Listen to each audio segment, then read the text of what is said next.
What is going on, guys? It is your boy TKD, 12D here, back here on Pleasant Source, and with me, of course, is my luxurious co-host, the ArachKnight. How you doing, good sir? I'm doing well. How are you? I'm doing good. We're look at us breaking new ground.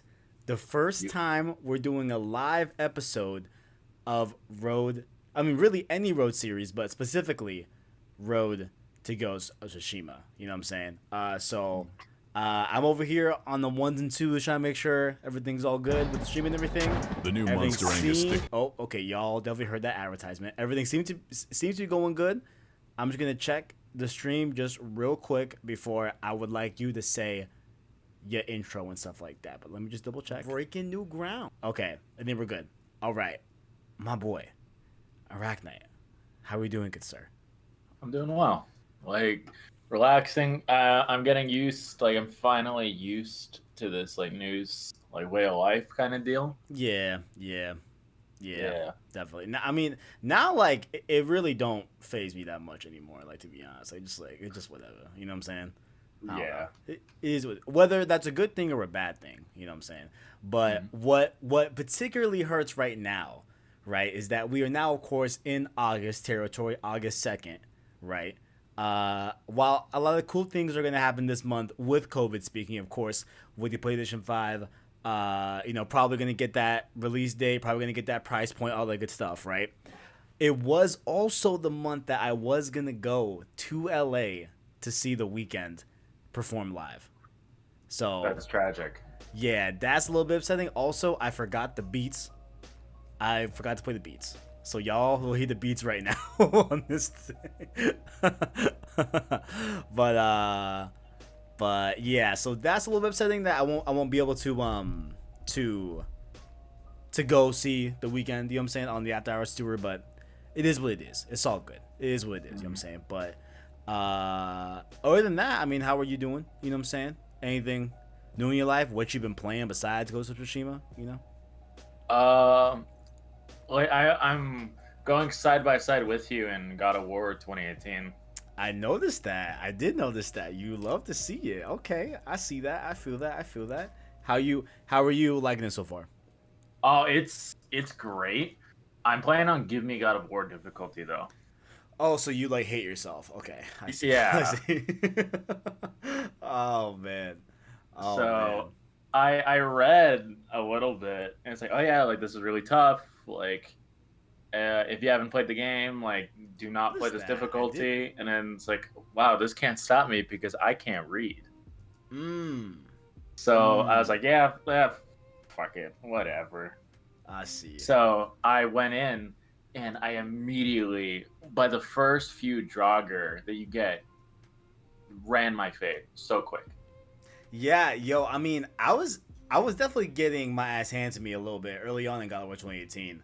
But I'm glad that I went to God of War uh after playing through the rest of the God of Wars in the past, because I am really getting a different perspective and point of view Yeah, with God of War yeah. 2018 playing the other God of Wars. In some ways that I see, of course, the advancement in God of War 2018, but also in a lot of ways I see like the aspects of 2018 where a lot of people that played the old God of Wars were feeling that this was a little bit of a step down, or etc. You know what I'm saying? Like, Yeah. I'm not saying like I believe those, but I see them more clearly now. You know what I'm saying? So I vastly prefer 2018's style of gameplay over the original God of Wars. Like I love beat 'em ups. Those are my favorite, like some of my favorite kinds of games. But like the way that 2018 delivers itself has captivated me way more. no, definitely from like, okay, definitely 100%. God of War 2018 is definitely has a better delivered story, of course. I'm saying more impactful moments, obviously, right? I mean, God of War 2 ending and God of War 3 in some moments I think are in the realm of 2018, but not one to one. I won't front, right? Yeah. But I do. I mean, here's the thing, right? I think this thing that I'm about to say may be alleviated when I get later on into the game and I get those unlocks that I remember having. When I was playing late game of my first time playing God of War, 2018, but I miss like the high intense action of the old God of Wars on like a consistent basis. Fair. Like it was very like, you know, high octane, high energy, etc. You know, and like God of War 2018, I feel like starts out a little bit slow, but I do know that we're looking at a 20-hour game here. You know what I'm saying? Yeah. So overall, like eventually it's gonna get to that high pace, you know, point that I remember it being for sure. But you know. I like so far. Every fight is intense because every fight kills me in 1 to 2 hits.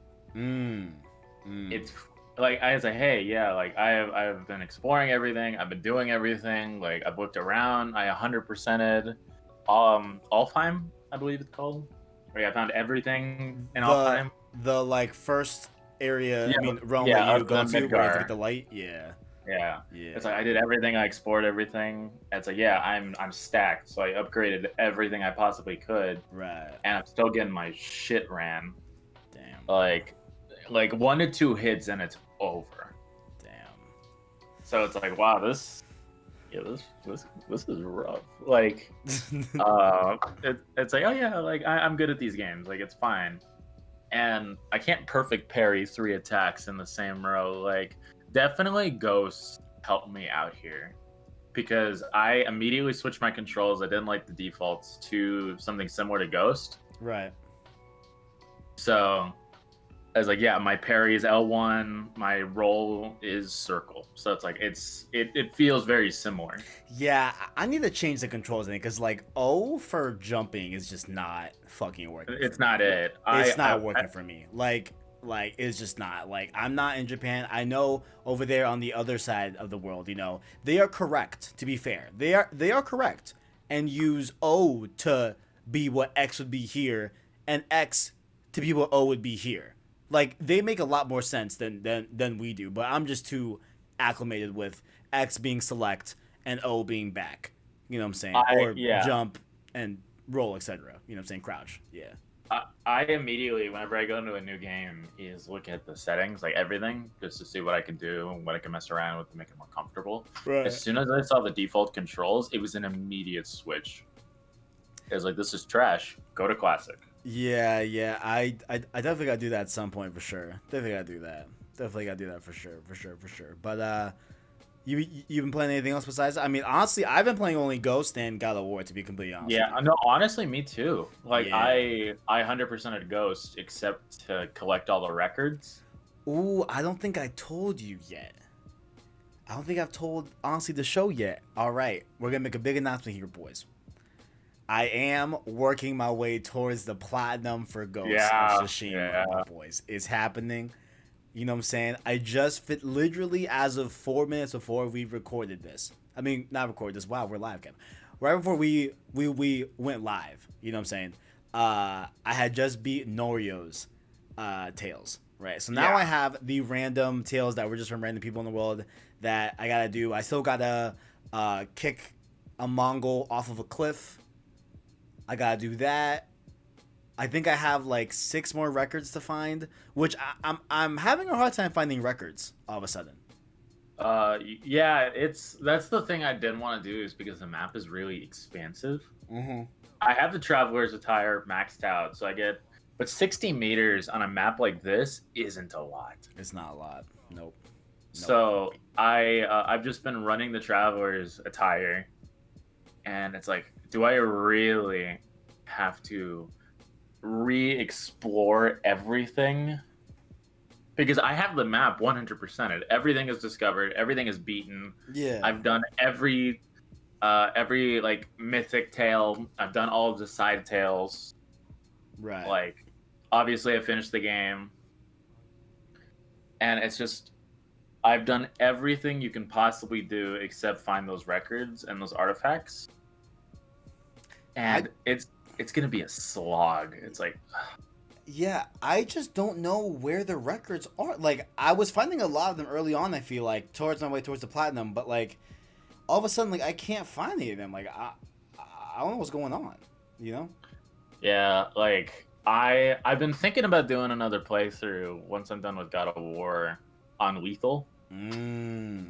Yeah. So I might use my second playthrough to really slow down because like I don't want to say my excitement because I still love the game. I'm still really enjoying the game. Like, but the initial like excitement, for lack of a better phrase, when it comes to playing Ghost is quelled. Like, I'm still loving the game. I still enjoy everything about it. But now I can take a more calm approach to Right. how I do things and how I figure things out. Right. But I might use my second playthrough to get the plat because I don't even know where I begin. It's like, where did I already get records? Where did I miss them? It's like, it's a big map. Yeah, I bet that would be difficult. Yeah, yeah, definitely, So, definitely. Wait, did I even intro the show? yeah, you did. Did I say this is Road to Huh. Ghost of Tsushima, the weekly Ghost of Us? No, you're not that part. I said Ghost of Us. The fuck is wrong with me? No, no, you said yeah. Like Did I say all the spiel? I'm trying to make sure. If I didn't, this is Road to Ghost of Tsushima, the weekly Ghost of Tsushima podcast on PlayStation Source. You can have links down below in the description to our Discord, weird. our Twitter, as well as our Anchor link. That way you can listen to this show, not just on YouTube streaming, but of course on your favorite podcast service that you deem so worthy. You know what I'm saying? I see my boy Owen in the chat. Shout out to you giving that support, but he hasn't beat the game yet. I understand that because we're about to go into more spoiler territory. And we'll give plenty of warning before we do that. But yeah, can't say that. You know what I'm saying? Had to say that. Go beat the game. That's good. Yeah, definitely go beat the game. Yeah, so should we just roll into it, man? Should we just roll straight into the spoilers? You know what? All right, ladies and gentlemen, if you're watching this on YouTube Live right now, or if you are on podcast services, we're about to go into spoil. I'm about to spoil something huge right now. I'm gonna do a countdown, and I'm gonna say something that's a hella spoiler. If you have not beat the game, get out and just come back when you're done with the game. You know what I'm saying? Yeah. This episode's not going nowhere. You know. All right, 3, 2, 1. We are in spoiler territory right now. I can't believe these motherfuckers killed the fucking horse, bro. I hate that shit. I knew it was happening because I hopped in one of your streams at the worst time. Yeah. I was on stream. I forgot which stream it was on the playthrough series, but you can go check it out. Maybe it was episode 5, maybe it was episode 6. I forgot which one. But no, actually, I remember which one. It was the stream before the last one. So it was probably episode 6, I think, or episode 5. The one right before the last episode, right? I was going through it. I lost my boy Nobu. You know what I'm saying? Forever the homie. Which horse did you lose? Kage. You got Kage? Yeah. Okay, but did you name your second horse Nobu? Yes. We are the complete opposite. I had my first horse was Nobu, and I went to Kage. Damn, so it's almost like we gave our horses to each other. Yeah. Damn. I want him back. I do want my boy Nobu back. That's all. Yeah. Okay. Yeah, Listen, I mean, Kage is cool, but you can. If he wants to go back with you and I can say Nobu, phone. Are you freaking kidding me? Come on now. But yeah, I'm shocked that they did that. If I'm gonna keep it real with you, I really did. Because it's not like we haven't heard a developer lie about their game, right? But yeah. I was still hung up on them saying that, hey, like, your horse is not gonna die. But I think in the context that they were talking about it, they were talking about like if you were gonna be able to kill the horse like in the actual open world, which I don't believe you can. No, you. So whenever I played the game. This is gonna sound a little fucked up, but forgive me. It's like, oh, this like before I got the roll, it's like this fall is gonna do a lot of damage. All right, Kage, you're gonna take the L for me. Wow, bro, the complete opposite, bro. I was always being very, very careful. I was always trying to find a way down the mountain that I can safely take my horse down, you know what I'm saying, and not mess up his hooves, if you will, you know what I'm saying? You would really just sacrifice your fucking horse so that you can make it down? Yoshi, Yeah. He was my Yoshi. I would jump off of him Jesus as fucking he Christ. impacted, and then like dive into a Mongol. You're a fucking horrible person. Yo, I mean, and I mean, obviously I'm playing, but yeah, no, I really took my horse seriously. Like, I love Kage. Like I was still super sad. It's like, yo, like thanks for taking all those L's for me. hey, yo, shot to the L taker, man. Hey, do you have a drink? Oh, I forgot. I'm sorry. You don't drink. My apologies. I have a You have a nice a Coke? Hey, I mean, cheers. I have a little glass of wine. I know you can't see me. I can't see you, but I'll do a little cheers motion. You know what I'm saying? For the first live row, too. You know what I'm saying? Take a little sip. But look. No, I did not, treat my horse like that. Which, I mean, by all means, yo, it's your horse. Do what you want. You know what I'm saying? It's all good. But I did mess up one thing that I wish I did differently, right? Is that when you get the opportunity, before we get to that, do you remember that half horse that you get that's like fucking trash? Oh yeah, the dumpster horse. I named him Stanley. Like this this piece of crap Stanley horse that was just trash. Like You know the segue from to your Nobu to Kage. Yeah. That. No, I grew horse. attached to him because I did all of the side missions. Oh, with that in horse. Between. Oh. Like I finished everything with that horse. You wanna know a cool thing though? Actually, that I didn't know until the homie Imran Khan of Kinda Funny said on the Spoilercast that he did for Kinda Funny. What? You can actually keep that horse if you want to. Yeah, no, I did. Wait, what? I saw it like he looks the exact same when Yuna is like, oh, I know I can't replace what you lost, but here you go. And I saw one that looked exactly like the one I picked. Oh no! I think he even goes a step further, where like you literally don't have to choose any of the 3 horses that are in the stable that are the like special horses that are for the samurai. Mm-hmm. You don't have to choose any of them. Like you can just keep walking with Yuna, and you'll keep the in between horse, not just like from like an aesthetic purpose, but like literally that horse. Oh. Yeah. So if you really wanted to, you could have kept that horse. As so I'm told. I haven't seen it done because I feel like most players obviously assume that you have to choose one to continue, but you actually don't have to, which is interesting. Well, yeah.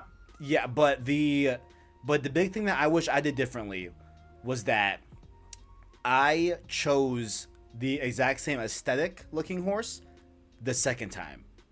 I wish I didn't do that, you know. I only did it because, of course, it was the digital deluxe edition horse. I got to stunt on these people. You know what I'm saying? I got to stunt. Yeah. Make sure they know I got my, deluxe copy or whatever. But I wish that I chose a different looking horse. You know, to more like kind of have it hit more that, all right, this is Kage. You know, this isn't my homie Nobu. You know, but it is what it is. That's all good. It is what it is. Wait, can you even change the horse color mid game? I don't think you can. No. Yeah, no. right, Like it tells you, it's like, hey, yeah, this is your decision. You have to stay with him. Yeah, I agree. So yeah, that was the horse spoiler talk. But do we want to go? How do we want to handle this? You know, because I feel like we can just jump around to the major, like the way that like if any of our other Road 2 episodes have shown us how we talk about these things, we go to the major beats and then go off on tangents and then usually end up covering all the ground. You know what? You're right. Yeah, you're right. Okay, I do want to ask you the second big spoiler. What did you choose at the end? This is a big thing that I've been wanting to ask everyone that I know that has played this game. And if you guys missed it, I did do a Ghost of Tsushima ending analysis video that I really broke down all my thoughts about the ending and like which decision, you know, is what I feel the best, you know, etc. Whatever. Even though there is a canon ending given to us by Nate Fox, but wait, which one is the canon one? The canon one is that you are supposed to walk away and leave him alive. Oh, I did that, yeah. Okay, so I did the opposite, less of a conversation, baby. Okay, look. Yeah. So Nate Fox says that, all right, like overall, holistically, right? the symbolism of Jin walking away and not killing Lord Shimura. Damn, Kev, what the fuck? Shimura, right? Is that, you know, Jin is also walking away from the Bushido code. He's walking away from the samurai, you know, way of doing things. And like he's just like Jin just like the Ghost of Tsushima just no longer cares about the samurai way. Like it just like so because like when you think about it, like, you know, even though his uncle is asking him, yo, can you honor me and kill me with honor, right? You know, Yeah. that's based off of Yeah. thank you. A warrior's death. That's based off of the same principles that if he were to have followed throughout the whole game and not ever became the ghost, they would have lost. You know what I'm saying? So it's like, why? And also, I don't want to kill you. I still love you. You know what I'm saying? Like, I don't want to do that. You know? So, no. So the canon ending is to walk away and leave him and truly become the Ghost of Tsushima. In like all aspects, you know? Yeah, and that's what I felt like when I was playing the game. I was like, you know, this killing him, like Jin's first line is like, I have no honor, because in the realm of the Bushido code, Jin has sacrificed every ounce of honor he has ever had. Yeah. Like throughout his journey to save Tsushima. Mm-hmm. Like he. And what else does Jin say? Like in the final fight, like he's like, you have become a slave to your honor. Yeah. And he's right. They would have lost. Yeah. I mean, I firmly believe that too. And like the moment that really clicked for me, that like, oh my god, like Lord Shimura and his ways, like even though they are noble, of course, and like he's just trying to, you know, be true to his samurai roots, like it would have caused a lot of death, you know. And the main moment where I saw that was when the common folk were supporting Jin and supporting the ghost, and they were even helping him escape from prison. You know, obviously it was Kenji, but like, you know what I'm saying? Like when you wait, because hold on. The end of if I remember correctly, really showed that. Yeah, it was. That's what I'm talking about. Yeah, like where, if I remember correctly, wasn't there people in that camp that you escaped from, and weren't they saying that like, oh, like we hope the ghost lives and stuff like that, and like and like weren't they overall like generally supportive? I think, right? Oh no, the whole island was supportive of Jin. Yeah, I mean, yeah, definitely. Because Jin didn't want to sacrifice anybody. Exactly. Yeah. The like when you talk to your uncle, like at the end of Act 2, it's like, yeah, if you go through with this plan, you're actively throwing away these people's lives. These people aren't samurai. These people don't want to die. They're only here to protect other people. Yeah. It's like they don't want to die. You shouldn't let them die. And then he's like, oh, like he smacks him. And it's like, okay, go off. I'm gonna go poison them all. Such oh man, yeah. I mean, so I chose to kill Lord Shimura, right? I went back after I finished the game. And I saw the VOD.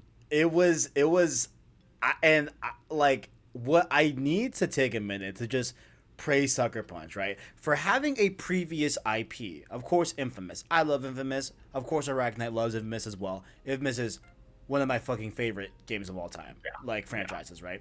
And for that game series to be so held up and so focused on player choice, right, on being good or bad, right, and them having the restraint to not do that, even though it seems like they would do that here in Ghost of Tsushima, because if you guys recall, a lot of conversation in the past with this game was like, all right, like, are you gonna have a choice to do full samurai or become the ghost? And they've been clear, like, no, like this is a story about a samurai's transition to become the ghost to save Tsushima.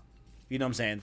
Like, and the fact that they restrained on having those pivotal choices that you would make in infamous throughout the entire game, to have that restraint and to give you a really hard choice at the end of the game is fucking like, oh my god. Like, it just shows so much restraint and so much like we really care about the players' like perspective in terms of like how they will react to this. You know, I just thought it was super well done because like, yeah, there is dialogue choices. There is dialogue choices throughout the game, but they don't really change. I feel like they don't really change the overall game as a whole. It's just more of like how you would want Jin to react and what you would want Jin, Jin to reply as. But I think they did a really good job at like having one last big decision that is really hard to make, because I was there for a little bit, like thinking like, man, like I understand that like at this point it's like, yo, fuck the code at this point, like, Oh yeah. like totally understand that. Yeah. Oh yeah. And for me, you know what? No, can't go there yet. All right. So at that point, it was like, okay, I get it. Like, fuck the code, whatever. But at the same point, and this is kind of, I guess, like summarizing my whole video about the analysis, but I'll just say here because who cares, whatever, right? So my perspective is that Jin never he never stopped loving Lord Shimura. No, right? never. Right? And so I feel that like Jin, even in his mental, right, that like he is still considering and having it very, very clear in his heart and in his mind that he became the Ghost of Tsushima not to necessarily defy the samurai, but because Tsushima needed it. Because they met an enemy force, the Mongols, that did not have honor and they did not care. We see that at the front of the game where that Mongol, wait, isn't it the Khan? Yeah, it's the Khan. He just threw alcohol. The Khan throws alcohol. Yeah, that whole thing. So like, from the beginning, the Mongols that was very Lord Adachi. Exactly. Like they've been very clear. Oh, wait. That was Lord Adachi. Wait, I didn't realize that. Yeah, that was Lord Adachi. Holy shit. Oh my god, yo, I'm having a moment. What? Oh, yeah, Lady Masako is like family got they got absolutely destroyed. As soon as the war began. Bro, we're gonna go into all of that. We're gonna go to I wanna go character by character and just talk about the whole tale. But like, as I was saying, like overall, right? Like the Mongols didn't fight with honor at all. Like they were not at all concerned with having a stand-up fair fight like the samurai would have traditionally. You know what I'm saying? So when you're faced with an enemy that will not play to your grounds, you have to stoop to that level. You know what I'm saying? Like, even if you don't want to, I feel like that's overall, like, if you feel the need that you have to do that, I don't have any issue with that. You know what I'm saying? Like, how I kind of described it is like, I bet Jin felt like how if you were getting to a game of Warzone, right? And you just keep getting like shit on by hackers. You know what I'm saying? Right. Like, that's what I really feel that like Jin felt, that like the Mongols were essentially cheating in his eyes. You know what I'm saying? Yeah. I don't feel like Jin did like. Of course, in the context of the Bushido Code, what he did was dishonorable. But what he did, he still stood by most of the morals, like, protect people that can't. Like, remember in the beginning of the game, where it's like, oh, what's your definition of honor? Like when you're in the tutorial with Lord Shimura. Mm-hmm. Yeah. It says to protect those that can't protect themselves. Yeah, that is honor to him, and I agree. And like, honor is being courageous and self-sacrificing and protecting those that can't protect themselves. It isn't. It's like, even if I have a clear advantage in throwing a kunai at you, that shouldn't mean is like, oh, you saved all of these people and their families and their children, but. It's like, you're still dishonorable. It's like, how? Yeah, it's very interesting too, because like, yeah, like when you look at it just from the lens of the code, Okay, I can see how Lord Shimura will be mad at Jin, and like, you know, we see how angry he is at Jin overall, right? But like, he's saving the island, like, Yeah. like he's literally saving lives out here. You know what I'm saying?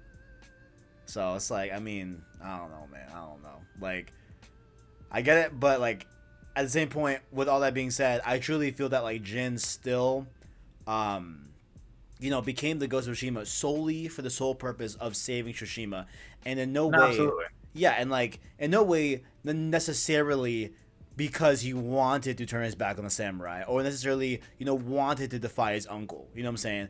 But like, it's what he felt he had to do for the sake of Tsushima. You know what I'm saying? So I Yeah. think that at the end of the game, when you are given that choice to honor your uncle, I still feel that like Jin would do that. Even though I understand that the game is called Ghost of Tsushima and you have to become the ghost and etc. And like, you know, the true ending would be the Ghost of Tsushima ending, right? What the ghost would do, right? But I still feel that if we're looking at it from a Jin perspective, which I very much did like look at the ending from a Jin thing, because like, you know, the ghost comes out with the Mongols. It's rare that the ghost comes out for family. Yeah. You know what I'm saying? So like, I feel that in that moment, like Lord Shimura asked Jin himself, his nephew, to kill him with honor. So that's what I did. But you also have to remember that Jin has said multiple times, especially in the side quest with Norio, Uh huh. it's I am not the same man I was before the Mongols came. Oh yeah, and yeah, I mean, 100%, 100%, 100%, 100%. Yeah, you know, you're totally right that like everyone acknowledges and like even himself acknowledges that like, you know, to a certain degree, like Jin before, oh my god, what was the big battle called? What was it called? Oh, Komoda Komoda Beach. Beach. Yeah, like Jin before Komoda Beach doesn't exist anymore. You know, Yeah. and like it's pretty much all the ghosts. You know. It felt very I this might be a weird comparison, but it felt very this whole thing felt very Batman. Oh, 100%. No, that's totally not weird at all. No, we had a lot of people on different spoilercasts, different reviews cite that like this feels like a Batman game. Like this feels like a Batman story. 100%. Yeah, because you see Jin has never been a weak character from the intro to the ending. Like I've never been like I couldn't honestly describe Jin as a weak character. Mm-hmm. It's like he got shot in the arrow like in the back with arrows, crawling to his sword to continue fighting. Yeah. Like even though he was the last man standing. Yeah. Like but then you see him become better and better at sword fighting. To the point where Ryuko says that Jin is the best swordsman on the island. Wasn't it Rizzo? Ryuzo, my bad. I'm thinking of Kill la Kill. Which holy shit! Can we? I know you're going. No, never mind. Go. You go. Okay, now that we brought up Rizzo, just like one thing, that first fucking fight with Rizzo. It was Oh so my good. fucking god, So good. bro, with the candles and the fuck, bro. Yeah, the Oh my cinematography in god, this game is outstanding. dude. It is The way, outstanding. the way that some of them duels were, but that one in particular, I will never forget. Jesus Christ. I think that was one of my favorite fights in the game. Oh, 100% it was. 100%. 100%. Because I didn't think that Rizzo would turn on me at all. I did. I word? knew immediately. It's like, Bro, yeah, I didn't know. this motherfucker's he's gonna try something. I had hoped he wouldn't, but man, I was like, damn, this homie's crazy. Like, why? Like why would you cut a deal with the losing team? Come on now. When Yuna asked me when we were freeing Lord Shimura at the end of Act 1, he's like, oh, what about Ryuzo? It's like, he betrayed me, and he will feel my wrath. And then I saw him sitting there, he's like, wow, you tried to save your men, and now I'm going to kill them all. Look at what you did. I do like the touch of like, hey, when Rizzo turned on me, all the Straw Hats gonna get this clap. Every single one, everyone. Y'all are just another enemy faction for me to mess with. You know what I'm saying? And those duels for one of the mythic tales, yeah, so yeah, good. I did all of them without even knowing that it was a tale. dude, I loved. Wait, do you mean facing all the Straw Hats? Yeah, Yeah, yeah, yeah, like yeah. duel under crashing waves. So cool. I did all of those without even knowing that it was a mythic tale. I liked the duel under the waterfall. Do you remember that one? Yes, That yes, one was yes. fire too. I forgot if My that's one you said, like duel the crashing waters, whatever. Yeah, my favorite was the one of the in the rose field. Yeah, yeah, yeah, yeah. There's just a lot of really, really good stuff in this game for sure. Um, but of course, we have the really I think the two highlights, well, other highlights of like duels were me and Lady Masako. Yeah, Even though we like knew that was coming because that was in State of Play. You know what I'm saying? But no, sorry, not State of Play. That was at E3. Yeah, yeah, E3. yeah. E3. I That fight was also a lot of fun. Mm-hmm. Mm-hmm. That Lady Masako was that the point in the game where I realized is like I am powerful. Like Mm. because I had been doing all the other quests, exploring everything. When I found Masako, I had like 6 resolve or whatever. Uh, Like I maxed out everything really early. Man, yeah, yeah. So yeah. So you definitely took it very, very slow in terms of like the overall story, like getting from act to act. You know what I'm saying? Yeah, it was very very slow. Yeah, yeah. I definitely took it as like, I would only do side stuff off stream. You know what I'm saying? But I beat the game like over a week ago at this point. You know. Yeah, But I've been going back and doing a ton of side stuff and like to and like I think you alluded to this a little bit as well. And that's that the game definitely gets to a point where even I felt like I needed to up the difficulty to like lethal when I was doing just side stuff. You know what I'm saying? Because yeah. like, again, we're not saying it's bad at all, right? Oh Like no, it's a fucking absolutely not. great game, right? But I will say that like when you nail down this combat, right, and when you just understand it inherently, there does come a point where every other enemy just feels so easy to These are defeat. fodder. Like it's literally nothing. Like I would go like whole play sessions like without like I feel like I haven't died in so long. I have only died recently because of it's like, oh, I need to switch my stance, and then it's like, oh, I'll press circle, it's like that'll cancel out the menu. Oh, I'm in water Oh. stance again, and then I get dunked on. Mm. Mm. Right. Yeah. Me. It'll be like I misjudge like a height and just eat shit. Oh yeah, yeah. Yeah. I don't count those because I do that a lot. Yeah. Yeah. But like I get literally my like. horse won't take every L. Oh yeah. Oh yeah. I forgot. I have to take a few. I have to take a few. You be using the horse like Yoshi and shit. Damn, bro. I Yeah, hate to see it. I towards the end, like fighting the con felt so underwhelming Really? because it was a dunk.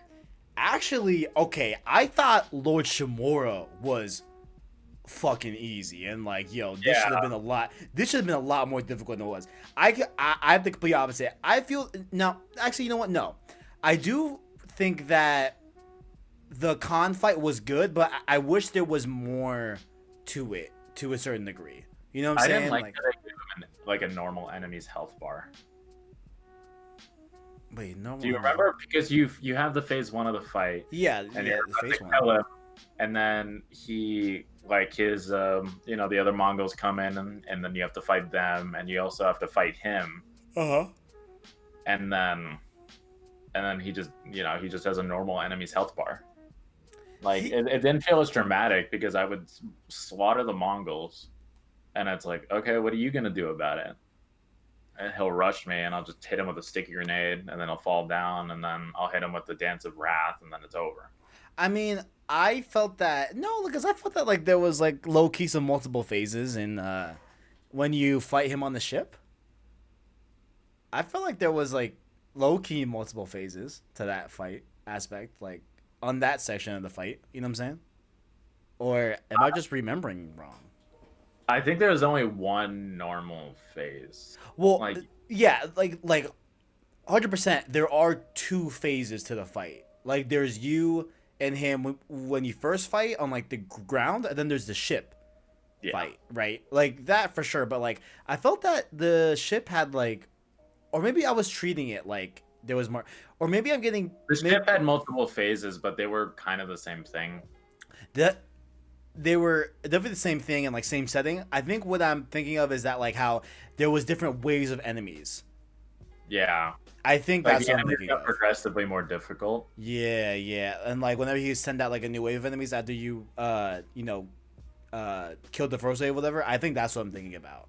Yeah, Yeah, but that it makes was a like lot more normal sense. swordsmen and maybe shield guys to brutes and the guys with the staffs, Yeah, yeah, but are the spears. And it's like, wow, these guys are no challenge. right, right. It's like I have like I can play with one hand and they're dead.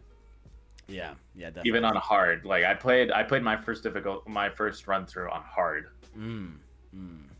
and I am very excited to try lethal. Yeah, I tried lethal. I gotta tell you, ArachKnight, I played this whole game on normal. You know me. I'm a normal playthrough. I want to just play how the developer intended. You know what I'm saying? Right. It is what it is, right? I honestly think that lethal isn't even that bad. like, Yeah. like that's the thing. Like I don't know. And it's But not a it's bad thing probably at because all. you tried it in late game.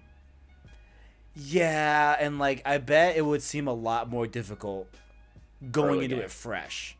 Right. Because even hard early game was really rough Yeah, I bet. Yeah. because your health bar is so low, like you die in one hit to most enemies, especially the bosses. The bosses, it's a one hit death. Mm. So, like, I remember I did the Heavenly Strike boss pretty Yeah. early on. He was a one hit death. It didn't matter what attack it was one hit. But yo, he was cool as shit though. Yeah, that was a really cool fight. The ending was a little, I was like, eh. Yeah, But yeah, a little bit. Yeah. yeah, but the fight and getting up to that was really, really cool, and I really enjoyed it. It was But frustrating though because it's like, yeah. oh, he's about to die.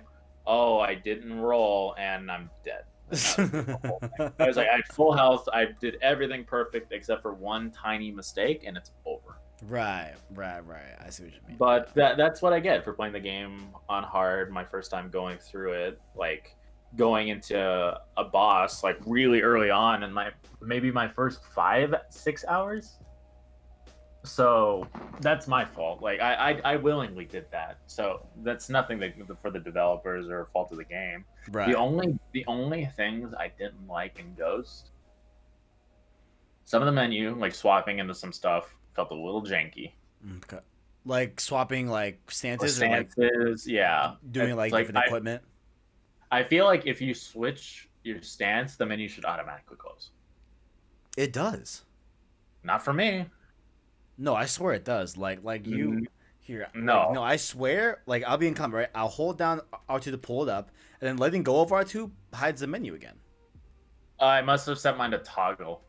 Maybe, yeah, yeah, yeah. Because how mine works, which is default, I would hold down R2, and then I would choose either triangle to do the like spear stance, square to do the moon stance, O to do the stance for the shields, and then X for the sword stance. Yeah. And No, then but I would do that, I and then I would let go of R2, and the menu would just go back down. That'd be good. I switched mine to just a press for the duels or the standoffs because I didn't want to hold triangle and then let go. I just wanted to press the button when it was time. Oh, So I see so what you mean. that might have done something. But if Okay, I it's see. janky menus or holding it, I'd rather just deal with a little bit of the menus. It got better towards the end, but in the beginning, I died a lot when I would try to switch my stances. Right, But right. So I guess maybe going with that logic, maybe like a R2 traditional press, like letting it yeah, go in and then let go of it would pull it up, and then another one to exit out of it. I bet that's what it was. Maybe. I mean, I don't know, but but and sometimes like I love the Inari shrines, the foxes. mm-hmm. I think it's a good idea. I think it's clever. There's 49 of them. It's Hey, like the first like 10, 15 is like, this is cool, this is fun, like this is my little fox buddy. And then towards the last few, it's like, come on, just show me the shrine already, and I'll pay you, and then we can go. so here's okay. I totally agree with you in that.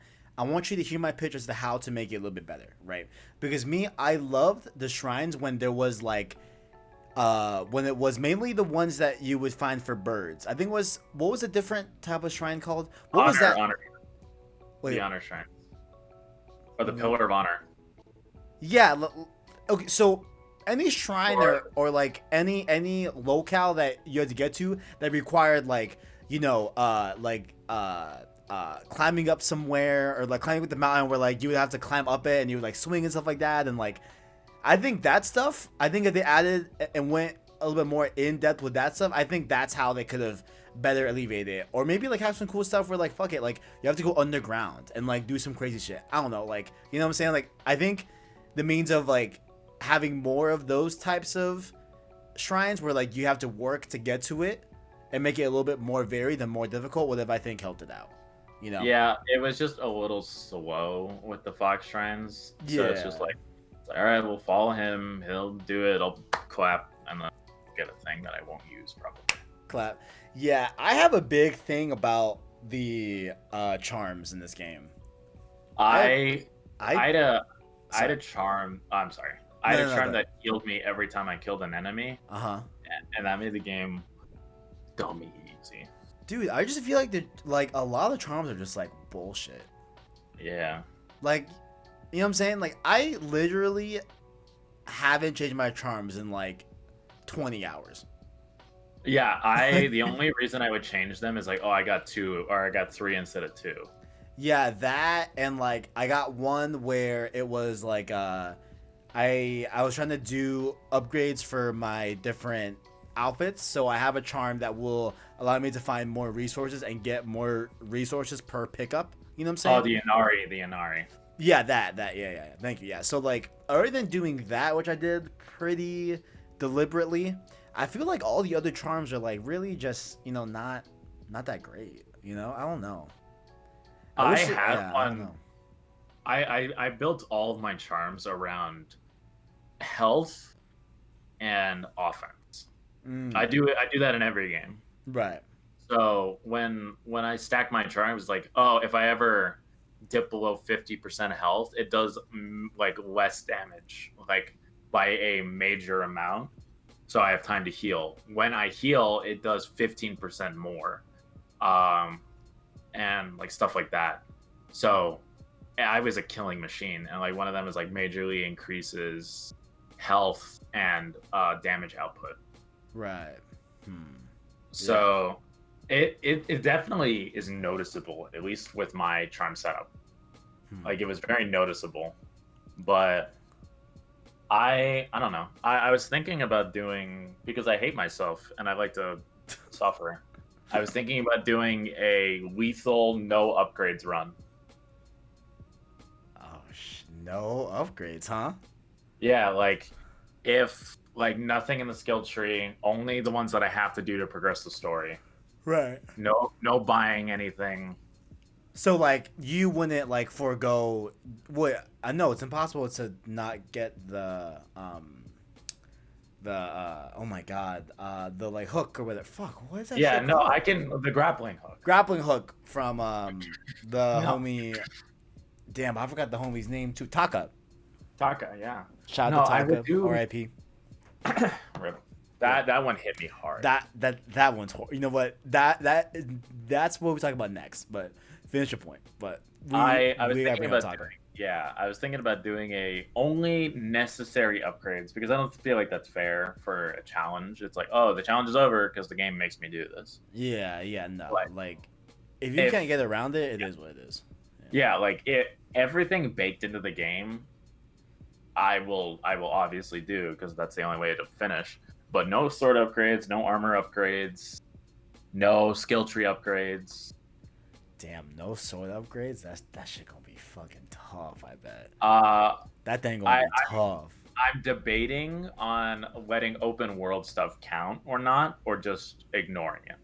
Hmm. Oh, so because right. yeah, So like to get the hallucination dart, you know what I'm yeah, saying? By doing Eureka's Tale, which fucking heartbreaking. yeah. No, that one That really. that that I mean, I put out a tweet after I read that. I mean, after I played that, like, yo, like that's why I play games low key, high key. Like that shit was I fucking Yeah. tragic. God Like damn. I was like, oh, if I climb a shrine or whatever, like, does that count? I was thinking about doing stuff like that because Mm, I really like testing my limits. I I like seeing how far I can go just based on skill. right. So it's like what can I do with the bare minimum and how far can I go using only the bare minimum? Hmm. Because that's why I play games on the hardest difficulties. Like I enjoy learning and getting better. Right. Like in Ghost, in God of War, I've gotten my ass kicked. I've gotten thrown around dozens of times. And the feeling at the end of it when you finally triumph is so rewarding. It's like I Hmm. have gotten significantly better just by overcoming this one specific challenge. Hmm. Like because when I love the Souls games, Bloodborne, stuff like that. Like I don't know, I could just be a masochist, but I enjoy doing like getting better because if I like for a multitude of reasons, it's just like, hey, like I have mastered everything that these developers have put in the game, and I have fully gone to the limits of what their creative like choices. I have Interesting. done like I have done that. I've overcome that. Yeah. Yeah. It's like I've overcome challenges that maybe they didn't even think about. Jamal in the chat says that yo, we never seen any of these promo scenes in the game. For some of the well, I mean, like that Some of happens, these right? are just trailers. Yeah, Like the yeah. one playing right now is just a trailer. And that one Like honestly is showing an encounter of like you doing a standoff, like yeah, running into random people in the open world and not doing a standoff and just going up to them, whatever. And the last dude was just terrified out of fear that we see yeah, plenty of times he in the just game. ran away. Yeah, yeah. But something I see is that the ghost armor is naturally black, but in game you have to get the black dye merchant in order to get that color. So when I first got the ghost armor, it was like, yo, why is this like tan? Are you serious? Yeah, Okay, now I did encounter the black dye armor person, merchant, if you will, before I got the ghost armor. But I didn't realize that if you didn't find that black armor, Archant, it would be like a tan. Is that what you said? it was like gray. It wasn't like as black as I wanted it to be. Now, I do have a specific dye of armor because you know when you beat the game and choose Yeah, your choice, you get two different types of dyes. red or white. Yeah, I have the white one, and that should be I have looking kind red. of fly. I bet the red looks lit too. I haven't seen it though. The red looks cool, but there's something about like the two armors I mostly used in this game were obviously the ghost armor and the traveler's attire. Oh, If 100%. if you haven't gotten the black traveler's attire, do yourself a favor. Dude, there's something about the traveler's attire that I wish I could spend the whole game in that.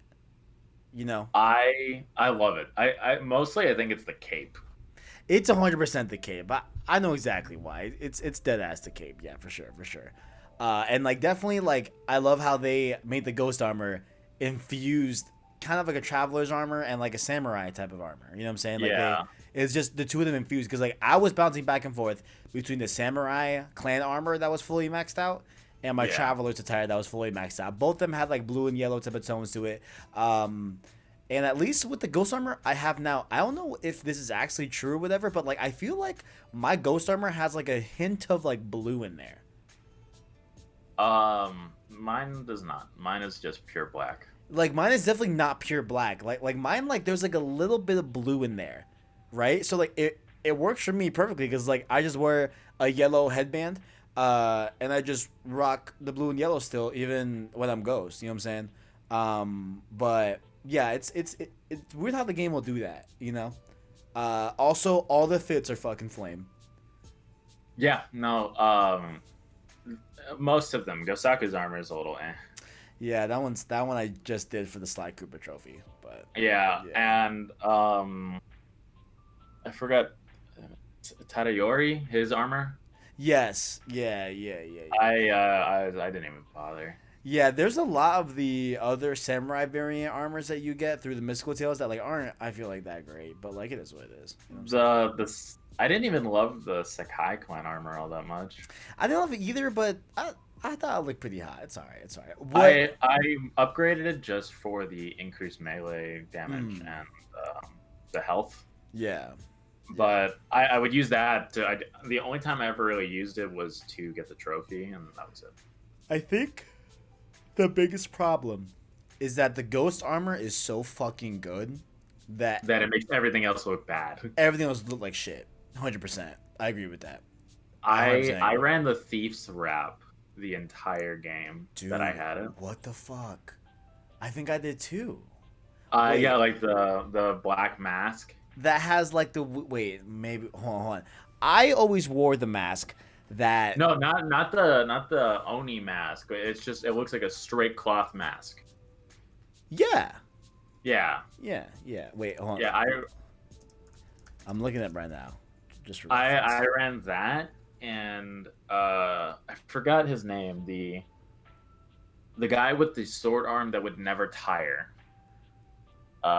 His hat, I upgraded it. So it's just well, it looked like a black metal hat, or like and I upgraded that. So I wore that Thief's Wrap and the Black Traveler's attire for most of the game. Okay. I saw the blindfold as like, yo, this is straight out of Daredevil. So I wore that for a while.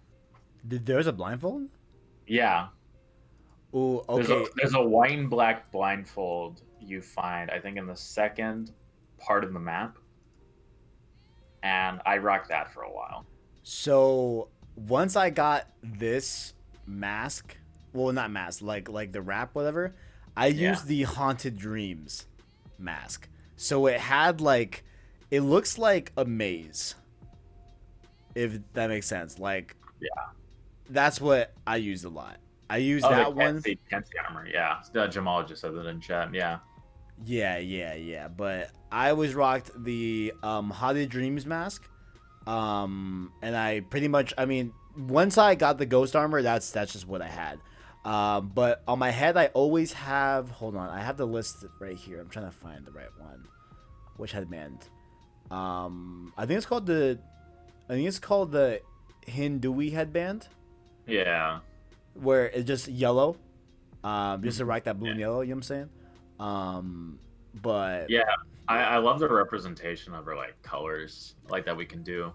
Yeah, because like without having like the classic like character slider and stuff like that and like color, you know, things that we've had in other games, like I feel like they did a really good job at like if you want to get to a certain like style, you could do it in this game. I feel like, you know what I'm saying? you can mix and match to make it feel like this is yours. Yeah, because early in the game when you met Ryuzo for the first time and you got the Ronin attire, the first thing I did is I upgraded it. And I got the white and red dye. So I had like a red headband, and I just rocked that for a while. And I had a red and black sword I found pretty early on. Oh, I have a sick blue and yellow sword. So I thought I wasn't gonna do any other sword wrap besides the one that Sakai has, you know, like the regular one, because it looks perfect to me. But I found this one that's like really like royal blue and like a nice vibrant yellow to it. It is fucking flame. I'm like, oh, thank God I found this one because this one was fire. Yeah. I found a pure black and like a red wrap. It was like, yeah, this is mine. Damn, I bet you could do a really good like Daredevil fit in this game. I have. Dude, that's so That's fucking what I've been cool. doing. That's fucking I hot. That's hot. with the traveler's attire, it's all black, and I have a black blindfold. So I did that for a long time. So like it straight covers your eyes. Yeah, straight covers your eyes. God, that's so fucking sick. So I did that for a while. They knew what they was doing though. They knew exactly what they were doing with that. So I rock the Daredevil fit That's like hot. pretty well. Like I feel like that's where I get a lot of my love for like red and black, because for those of you that don't know, like Daredevil's had a few black and red costumes. There was the 90s armored suit that not a lot of people like, but I love. That's my hot take. I love that suit. And in I think like 2015, he got a black and red like costume in the comics that I love. I love that suit. So I grew up loving characters that were black and red. Batman Beyond, some Spider-Man had black and red costumes. Daredevil, like Yeah. So I always run black and red. Me, So, I got blue and yellow. You already know that. Yeah. Blue and yellow, Yeah. baby. You already know. But I just love how the ghost armor in like certain instances and angles ever, like I feel like I'm wearing the Batman suit low key. yeah. With it's just the cape. If you could put a cape on every armor piece as like you can with like the headband and like the mask or whatever, then I think we would be in trouble because it'd be hard to choose at that point. You know what I'm saying? I feel like some of them would look kind of goofy. Like imagine putting a cape on the samurai armor. No, I mean like no, I don't think just- it'd look. I don't know. No, I don't think it would look very good. Like there's some things that just capes don't work. Like the Ronin attire, I wouldn't put a cape on. Gosaku's armor, I wouldn't put a cape on.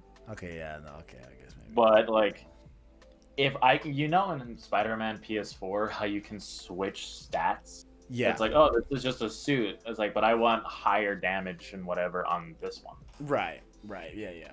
I would have dunked high melee damage, high health, throw that on the Traveler's attire, and I would have worn that the whole game. Yeah, that's the thing. Like the Traveler's. So if the ghost armor didn't exist, 100%, I would have said yeah, 100%. But I don't know how much that is to do with the cape.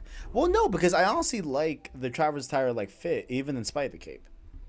Like I think it looks cool as fuck. so good in black. The Traveler's attire looks so good in black. I need to see if I have that dye for it. I need to go check if I have the black one. The white one doesn't look very good. Yeah, I bet not. The ghost armor with the white dye that you get at the end of the game when you kill the homie Shimura, like it looks alright, but I would never rock it for like a long period of time. You know what I'm saying? Yeah, no. The red looks okay, but I'm not going anything other than black on the ghost armor. Definitely. But alright, who was your favorite character, Tail? Let's start that conversation. Masako. Yeah, Masako is really good. Norio is a close second. Norio's is fucking great. I love Kenji's Norio's. Slog. Kenji's was just like, okay, like this is just some funny stuff, but like, it is what it is. You know what I'm saying? Norio's ending. Yeah, that one hurt. Norio's ending was the best of them all, but overall, Masako's was the most captivating. Yeah. Because Norio, I love seeing his character progression because he goes, "I'm just a humble monk.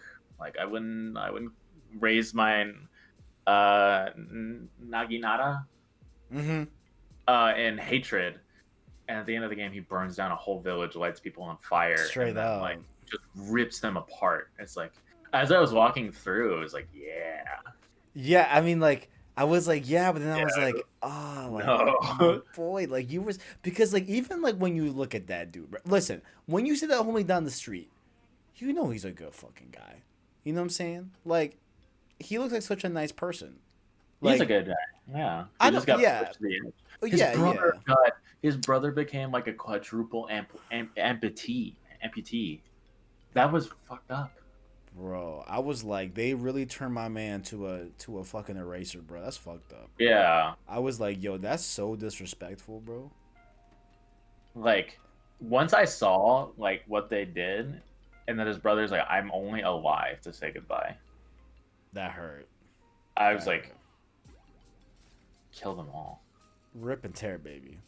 I was ready to just dunk on them. I was ready, but he did it for me. He single-handedly took down an entire camp full of Mongols and a Mongol general that like Jin had trouble doing in the beginning. Like, and now it's just like, oh, it's a Tuesday, like time to take down another few bases.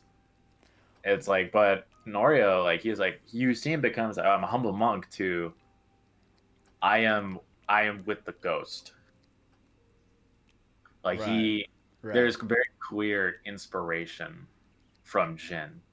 Yeah, that and like what's crazy is that like I think out of all of the character tales, right? I think Norio has the best example of showing a true reflection of Jin. Yeah, You know what I'm saying?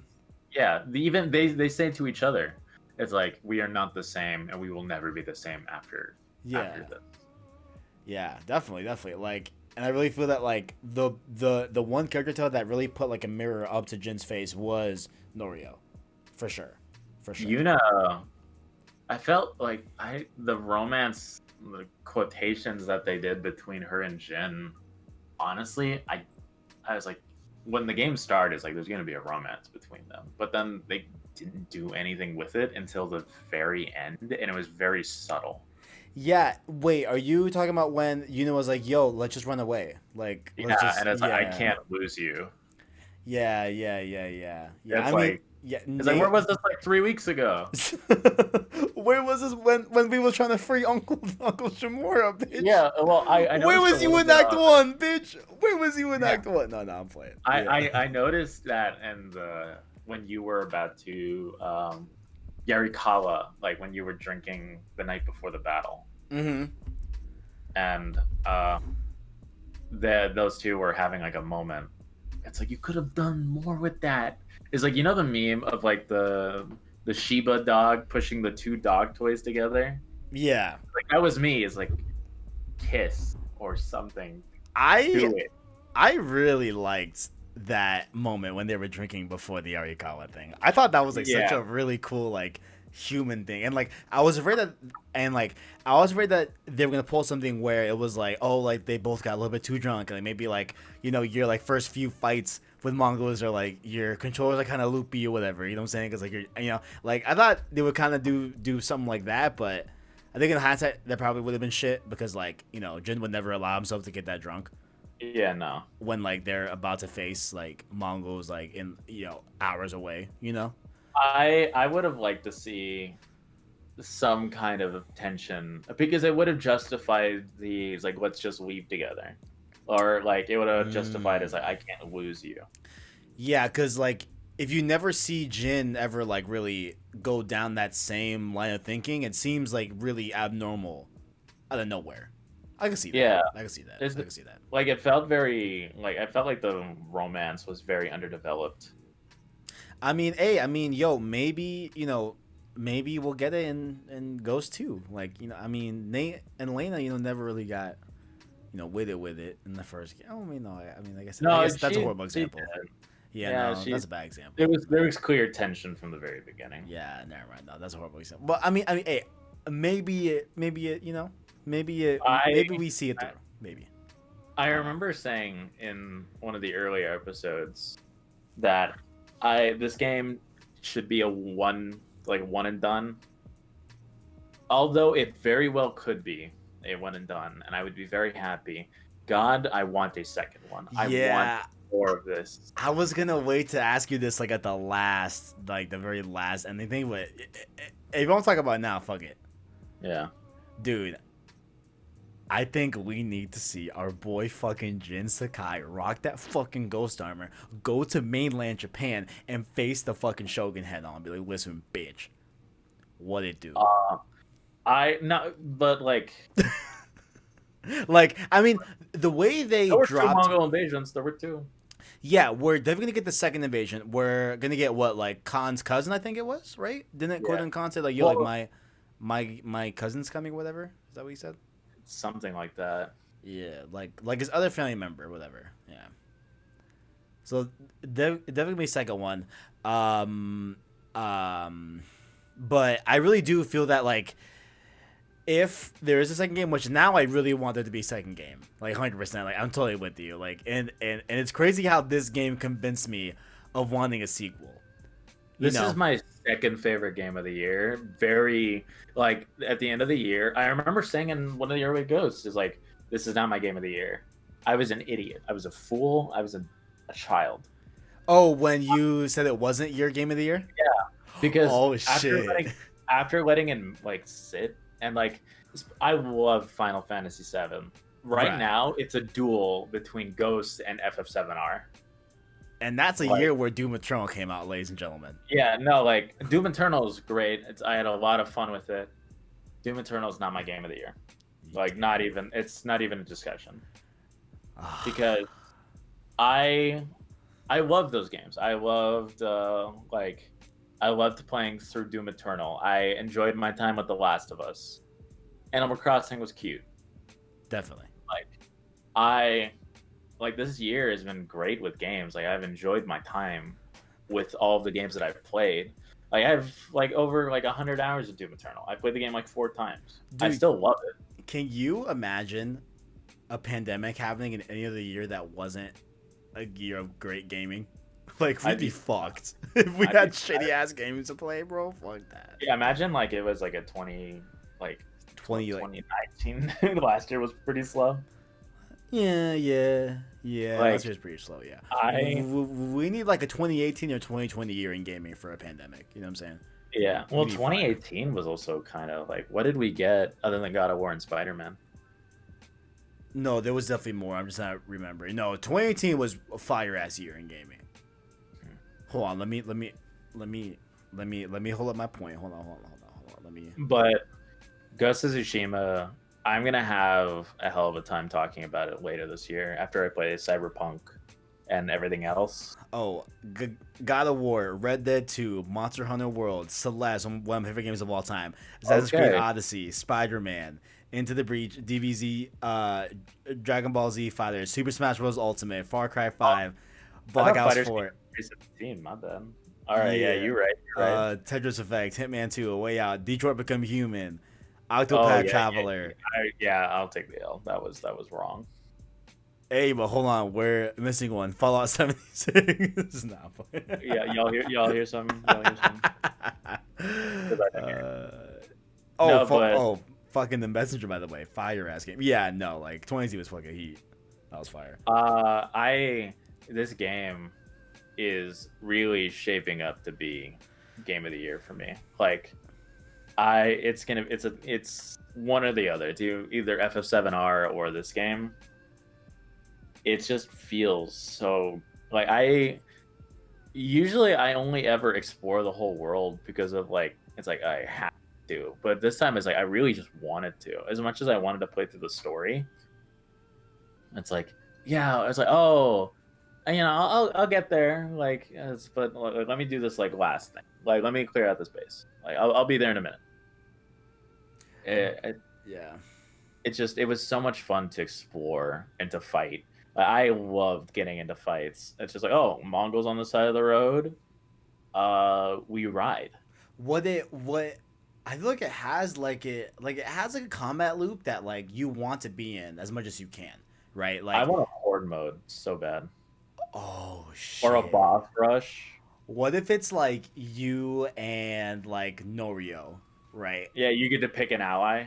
Yeah, you pick an ally, either like Masako, whatever, or Yuna, whatever. You know what I'm saying? Fuck it. Even Kenji, why not? You know, bring him in. Fuck it. And like you're stuck on a beachfront, and you just get wave after wave of Mongols coming from the mainland. Not mainland Japan, but like I would run that solo. Dude, that'd be fire. That'd be fire as fuck. I would love that actually. Yeah, no, I would love that. Either that or a boss rush. Yeah.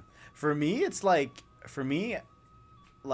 the same way to where I started loving Arkham combat and how I always wanted to be in combat when I was in any of the Arkham games. Like I feel a similar vein of like this game as well. Yeah. You know what I'm saying? Where like I just always want to be in combat, you know? It was always like it's always a lot of fun. My favorite experiences with the game, I think, are definitely in the bosses. Yeah. I, however, like something we haven't really touched on, a negative, Right. stealth. Oh my god, man. Yeah, I know. Dude, it's just the stealth is just too overpowered. It It just was makes really it boring. it just makes it so boring. I 100% like there's no stakes in stealth really like I feel like in this game. Like I feel like I can easily do stealth and it really just not mean anything of consequence because it's not really that difficult to pull off. Like doing that challenge for the fucking trophies where you had to upgrade the Sakai armor so that way you can do 5 standoff kills. Like doing that is not the easiest thing in the world. You know what I'm saying? And when I finally got that, like it was like, oh nice, like okay, bet. Like I did that, you know? I felt Mhm. achieved. You know what I'm saying? Like damn, like I can't, like you really did that. Like what's good? But like with the stealth, you just don't have that same type of feedback. You know? It's with the stealth. I shouldn't be able to shoot explosive arrows and still be in stealth 100%. I thoroughly agree.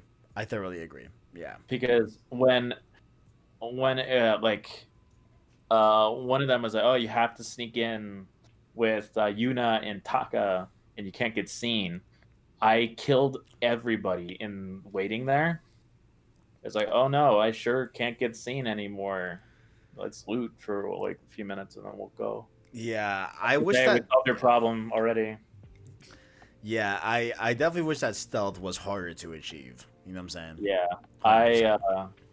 no, with stuff like that, I just, it was so easy. It should not be that easy. I agree. I I was like, oh, I'm stealthy. Here, let me throw a wind chime or firecracker and then shoot an explosive arrow. I'm the ghost. Oh man, yeah, 100% agree. I'm trying to think of other stuff that I didn't like about the game. Sometimes Oh it felt kind of slow, like just in the some of the missions, like some of the side missions were really slow. yeah, I haven't really gone too deep into the literal side missions that aren't character driven because for this sake of the spoiler cast, I assume nothing really of major plot is going to be in the unnamed side missions of like the Tsushima tales, right? So I saved Oh those yeah, for last. So I really focus on doing all the character tales, you know, before this podcast. So my next wave of Ghost of Tsushima gameplay is going to be 100%ing the Act 3 area, which I haven't done that yet. I have Act 2 and Act 1 100%ed. Still working on Act 3 right now.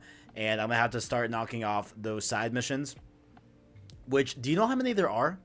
I think right now on my list, I think I have like 17 or 16, I think. I have no idea. Okay. I honestly, if I didn't keep count, it's just like, Yeah. oh no, you need me to go beat up the Mongols that took your rice. I'll be right back. Oh, they didn't take your rice. Don't do it again. Side oh, mission done. oh shit. They didn't take your rice. You can have it, and here's the rice. Bye. Yeah, yeah. Then I Um write. yeah, yeah. So, but I do feel that like I think that when you beat the main story, right? Or at least when you get to Act 3, I think you should then get the option to skip some of the cutscenes in the game that play You regularly. you should be able to skip some cutscenes. Yeah, like I think like, you know, if I have to, you know, like I mean, I don't know. It's just like I think that I don't know how they could gauge this, or maybe they just always let you fucking skip it, and maybe they make it like a hold down X, or like hold down like O, like something random that like you can't do an accident, right? Yeah, you have to hold But it down. Something like that. yeah, because like when I'm like, as I've been going through this game and trying to get that platinum, you know what I'm saying? Like it's not that even that it takes a long time, is that what's making it long is those unskippable things. You know what I'm saying? Yeah. Also, like, it's like, oh, when you're done with a mission and Jin's just standing next to his horse, it's like, okay, like you have to wait. Like the name of the mission appears and it disappears. Then how much legend you get and that disappears, and then And something else, and then you have to wait, and then you can go. Yeah, and to be honest, I think that those are there in the game so that the game can load. I think Yeah, that's another thing as well that like I'd if rather just have a loading screen. oh really? Yeah, it's just because I don't know, like it just feels like I'll go on my phone and it's like, okay, let's just check Twitter for like 20 seconds until it's done. Right, right, right, And right, right. and then it's like, oh, we're done. Okay. And Yeah. that's it. Like at least with the loading screen, it can it's like I know it's just loading and we're done. It's a fair point. Well, it's like sometime, but like what I can't commend the game on is early on. I really did appreciate how quick those loading screens are because I got my shit ran a ton and I died a lot. Yo, I need Sucker Punch to stand before trial and explain how the fuck they got their loading screens that fast. Did you see that they were so fast in development that they actually had to slow the loading down Why? Why would you do because that? people were having trouble reading the little like tips they would do in the actual loading screen that you see sometimes, you know? And that it was loading so fast and so instantaneous that they still wanted people to read the tips if they wanted to read it. Which is fucking insane. Well, yeah, that's really impressive. After some games, like God of War's loading screens are a little rough. Yeah. Definitely a little rough. Horizon Zero Dawn famously is very, very rough. Yeah, Horizon Zero Horizon's Dawn, yeah, really rough. it, that one definitely loads a while. You know what I'm saying? Which, like, I mean, even if this game had pretty long loading screens, I feel like we could all forgive it because, yo, it's a massive open world. It's beautiful. You know what I'm saying? I can understand. Load it. But, like, this game, I don't get how they did it. Speaking on Horizon, it's coming out. What day is it today? The 2nd? Yeah, it comes out in like what 2 days on Steam. For what? Oh, yeah. I've avoided replaying it on my PS4 because I just don't want to deal with those load times anymore. No, I mean, and definitely I hope you report back to the boy in terms of, like, how fast are them loading screens on PC because I know that shit's going to be a breeze, you know? Oh yeah, especially in an SSD. Oh, an SSD, bro, it's a wrap. Come on now, it's a wrap. It's a wrap. I commend Sucker Punch. Like this, I think this is my favorite game they've ever made, or at least it's a debate. It's a toss-up between Infamous 2 and this game. It is insane that this game turned out to be, like, on par with, I mean, like, I knew it was gonna be good, but, like, man, dude, like, I fucking love Infamous. You love Infamous. You know what I'm saying? Like, I didn't know if it was gonna be on the same caliber as Infamous, to be completely honest with you. You know what I'm saying? But, like, here we are. Now, blew past Second Son and First Light. oh, or last, whatever. fucking blew past it. Yeah, like what? And, like, honestly, there's been a lot of times I've been playing this game, and, like, this may sound very weird, right? This may sound very weird. I understand how weird this sounds, right? But, like, there have been some times where, like, I almost low key get a little bit emotional because, like, I fucking love Sucker Punch. Like, I fucking love them, right? I love, like, they literally made one of my favorite franchises in gaming of all time, right? Like, I fucking will always root for them no matter what, right? And, like, I just never saw this quality from them coming. You know what I'm saying? This feels like a whole other developer. It literally does. It, like, look, the only things that feel like Sucker Punch are the jump, of course, walking on the tightrope. You know what I'm saying? Yeah. And, like, what else? Like, I mean, like, things that, like, scream Sucker Punch to me, like, are definitely those two main factors of movement. But, like, other than that, it's like this completely is such a step up from what they've done in the past. Like it's literally, like, to me, a little, like, so heartwarming and, like, emotional in terms of, like, damn, like, y'all are the shit. You know what I'm saying? Like I never thought, like, when we first started this Road to 2 series, I even expressed it in the first episode. It's like, I know nothing about this game. I haven't even looked at it. Like, I'm not hyped at all. Like, it looks cool. And as we talked about it more and more, I was like, yo, this is actually sick as hell. Like, this is so good. And then And then now it's like, wow, I can't believe, like, if you told me like 6 months ago, hey, yo, you're gonna like this game you haven't even really heard of better than Doom Eternal. It's like, yo. Damn.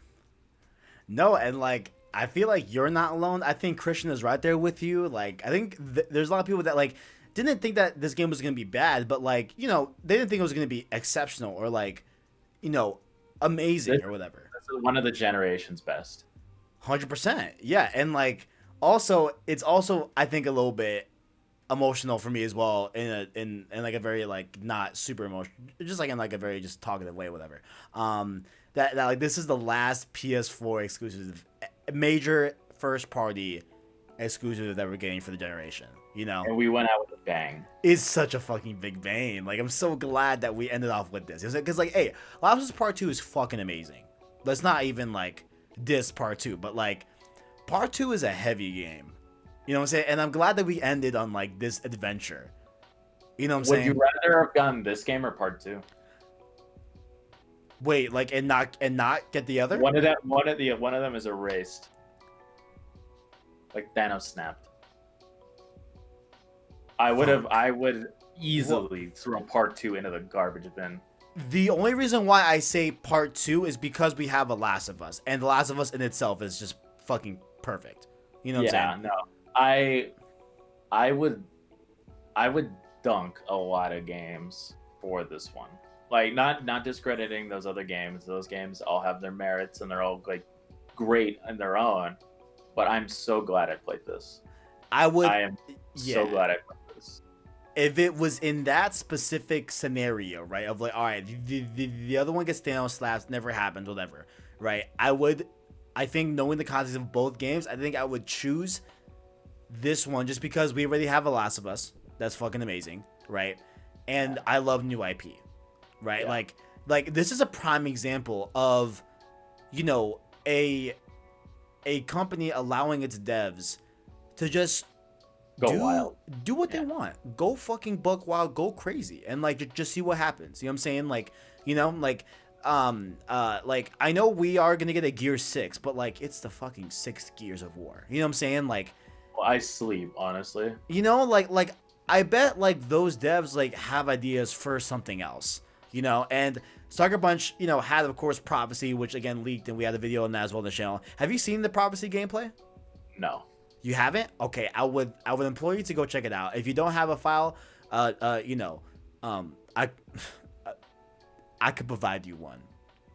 Is all I'm gonna say. I'm not saying I have it, but I could provide you a file of the lead's gameplay. It'll suddenly appear in my inbox. Precisely. Like it may or may not pop up on a shared Google Drive at some point tonight. Hypothetically speaking, of course. You know what I'm saying? Hypothetically speaking. But like you can see that like they were really long. They were pretty far along with Prophecy, which was like a medieval type of looking game, and there's a lot of elements in Ghost that started off with Prophecy and stuff like that. So we see that like they had multiple ideas, for what they could do after First Light and everything. But I'm so glad that we got this, even though I now wonder, like, damn, like, what if we got an Infamous of this quality? I'd cry. I mean, especially if it was Cole, like, Jesus fucking Christ, oh my fucking God. I imagine like an Infamous 3, like evil ending after 2 kind of deal. And it's like you don't even play as Cole. It's like, hey, you're another conduit that wants to stop Cole.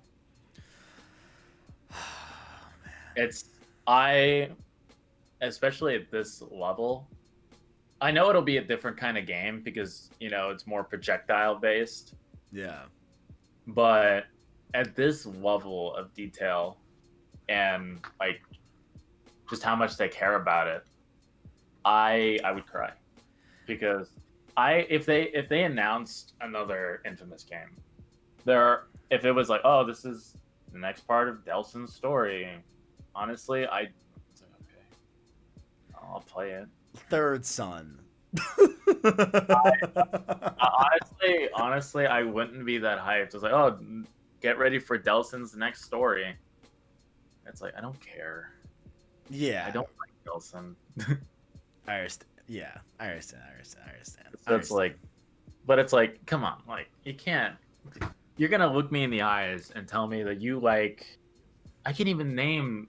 I just remember one of them is funny. His name Eugene. That's the only reason I remember his name. But it's like, was he the guy with the video powers, right? yeah, Yeah. it's like I can't name anybody else. But it's like, yo, Cole, Nix, Zeke, Quo, Kessler. Like it's like all those characters are so iconic and like so good. Like it's just like if there's like, oh yeah, this is Infamous 3. Get hyped. And I mean, Catch sorry. No, go ahead. I was gonna say is like catch me if you have a collector's edition. That is on site. I honestly want the collector's edition of this game. I want that mask. Dude, I want the mask too. It's like everybody's like price gouging it though. They're like selling it for like 250, like 300. It's like Sunday, like hit me up with an email, like we can negotiate. I fucking love Sucker Punch, man. I swear to God. But like, also, you know, I don't think it's that outlandish to say that like maybe we were all a little bit kind of hesitant on like the quality of Ghost after Second Son. Because honestly, let's not front, right? Me and you are diehard Infamous fans, right? Yeah. Second Son, you know, like it's like Second Son is honestly like. I personally thought it was It is one of the weaker games of the generation. 100%. Like, yeah, and like I personally think that you know, like it was you know what I'm saying? Like, I am like that's why I'm saying is like I'm so proud of Sucker Punch. Like this is so cool. And like level of detail and like just the level of detail and craftsmanship, cinematography, just making a game like this like they've never made before, and making it so good. Also, I mean, I have yet to go back to Horizon again for like a little nice like deliberate comparison, but like I think I'm going to end up saying that like Ghost of Tsushima is the greatest looking open world I've ever played in my entire life. Yeah, Ghost is definitely the best looking game that you can get. It is fucking gorgeous. Like gorgeous. And I'm not talking about the character models. I know, you know, character models, they ain't the best in this game. You know what I'm saying? But like it is what it is. You know what I'm saying? Like if you put Last of Us character models with Ghost environment, it's a fucking wrap. It is a dunk. It is not even a contest. Get Craig from Halo Infinite out of here. Not even it's a dunk. It's a wrap. I was waiting to see when Craig would be brought up in the conversation. I've spent so much time in photo mode. I've spent so much time in photo mode.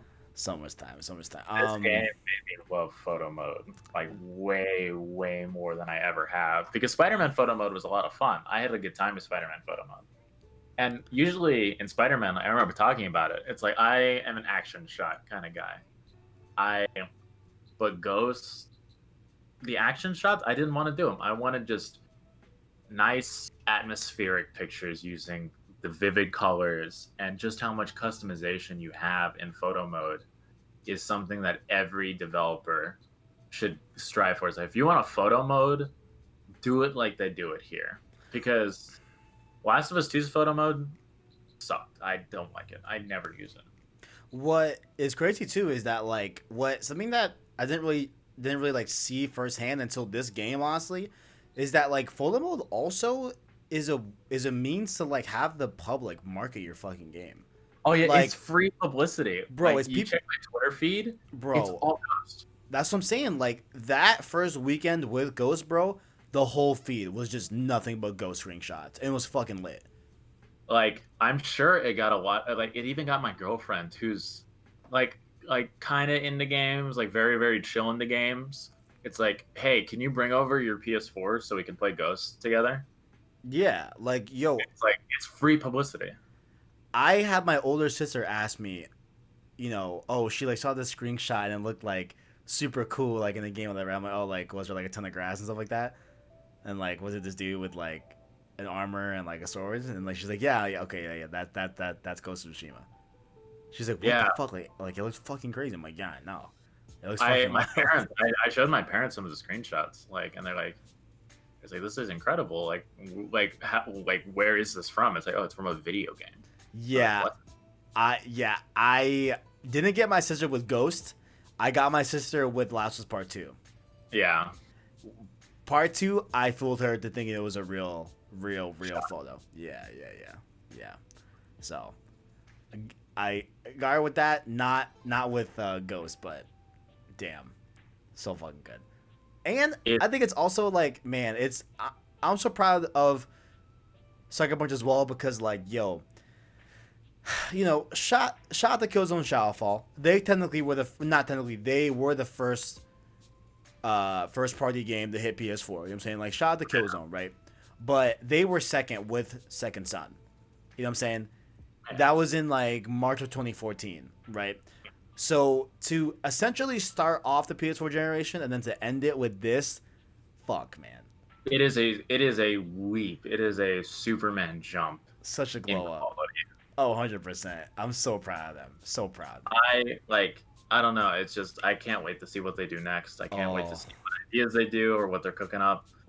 But I will be there. I will be first in line in whatever Sucker Punch wants to do. Oh, 100%. Like, I'm excited. Like, they've like really elevated themselves. Like, and like we all knew they were a top tier dev. Like, it's not like, you know, but like, damn, like they really, like, yeah, like I feel like they just really fucking proved it here. Like, it's undebatable. I'm sure we'll talk about it as the year wraps up, but this, like, when I will talk about the PS4 in the future, Ghost will be brought up. Spider-Man will be brought up. God of War will be brought up. Oh, hell yeah, absolutely. It's like, if I had to pick 3 games on the PS4 to talk about, it's like, when you think of this console, what are the games you think of? Because with every console that I've, played and had time with, I always think of a few games that really highlight my experience. Like, this is what made my time with this just piece of hardware, like, just incredible. Like, I've had so many good memories with just this console. Like Infamous 1 and 2 and Last of Us are the PS3. Yeah. This game is Spider-Man God of War, and I expected it to be Last of Us Part 2, but that honor, like, it is Ghost threw that out the door. It's like, hey, you're in my seat. Yeah, like, overall, right, like, I do feel someone when they say that, like, yo, like, overall, like, as a package, right, they like Ghost more. Totally get it, right? But I do feel that, like, overall, in terms of, like, the game, which I guess I'm, like, totally just not explaining it that coherently, I still think that Part 2 is a better game. I understand that. You know what I'm saying? Like Part 2 gets a lot of boost from people because of the emotional backing that Part 1 gave them. Perhaps, yeah, perhaps, maybe, yeah, for sure. But like in terms of, like, I think that what Part 2 kind of didn't nail for me in a way is that, like, I think that this game, even though you don't go to different locales per se, I still feel like this game captures that sense of adventure more than Part 2. Even though you do go on a tentacle adventure in Last of Us Part 2 still, like, you're still going on a journey. I think that this journey is more, quote unquote, like, fun. It feels heavier, honestly. Heavier? Oh, damn. I wouldn't have called it heavier. Interesting. Because, like, Last of Us Part 2, and I'm not, when we talk about Part 2, at least in my perspective, I don't bring it up to dismiss the quality of it or to say it's like, oh, like, Part 2 bad, Ghost good. Right. When I say that, like, when I bring it up, it's because Part 2 is one of the games that is tied to the PS4 for a lot of people. And, like, we did a whole podcast on it. So it's just like, I have no ill will comparing it or saying that I prefer Ghost more. There's no malintent. Yeah. So it's just seeing the journey of Samurai to Ghost to what happened in Part 2. Like, the story in Ghost, I feel, is better. The gameplay in Ghost is a lot more fun. The world, I was a lot more immersed in and had a lot more fun with it. the characters I cared about more, like Taka or Shimura, Yuna. I'm surprisingly was not as attached to Yuna as I thought I would be at the beginning of the game, but she's still a good character. But like Taka and Lord Shimura and like Lady Masako, like all of them, like Norio, like they're all good characters. I enjoy my time with all of them. That I honestly couldn't say about part two. Like I is like it's like, oh, okay, you know, I'm not gonna. I know the game came out a while ago. I'm still not gonna talk about any spoilers, but the inciting incident, like, oh, that was heavy. Like that was rough. Yeah, But yeah, yeah, a yeah. lot of the game just felt like, oh, okay, beat this guy up, kill, kill, kill, be done. And then the ending that I still don't like very much. Right, right, yeah. Like, I don't know. Yeah, I mean, like, it is what it is, man. You know, people can draw comparisons, but like, at the end of the day, like, fucking, both these games are fan-fucking-tastic. You Yeah, know what I'm they're saying? both Yeah, they're both remarkable games. Like yeah, again, yeah. like let me reiterate, there's no ill will with Last of Us or any of those that prefer Last of Us. Like I definitely see where you're coming from. Yeah, yeah. It's just I don't know. I love samurai stuff. I love samurai stories. I love stories about honor. I love stealth games. I love action games. Like this is you put a lot of what I like in this game. Like Sucker Punch stole my Google data and You, they made a game about it. you know what it is, honestly, that I think I've just figured out? Is that, like, this game is fucking cool. It's so cool. The Last of Us Part 2, I wouldn't call necessarily cool. That's the thing. You know what I'm saying? Like, this game, but, like, it's not, it doesn't just have that cool factor that Last of Us Part 2 doesn't. It's fucking cool. Like, as shit. Like, there's a lot of cool stuff in this game that, like, you know, dude, even to this day, I'm like, how many hours into the fucking game, right? When I pull off a chain assassination, that shit still bangs, bro. When I do a standoff, that thing still bangs. You know? Like, Or like if you like take down a base without like just pairing everything, like perfect pairing everything. yeah, yeah, like, it's just Just cool, like you walk man. out unscathed, and then Jin like cleans his sword off on his arm. Ugh, It's like like this is sick. Like this is so cool. Like this so is the cool. hype. I honestly kind of wish I streamed it because there were some moments that I just got hyped. Oh my god. Oh my fucking god. We haven't talked about it yet. Holy shit. Dude.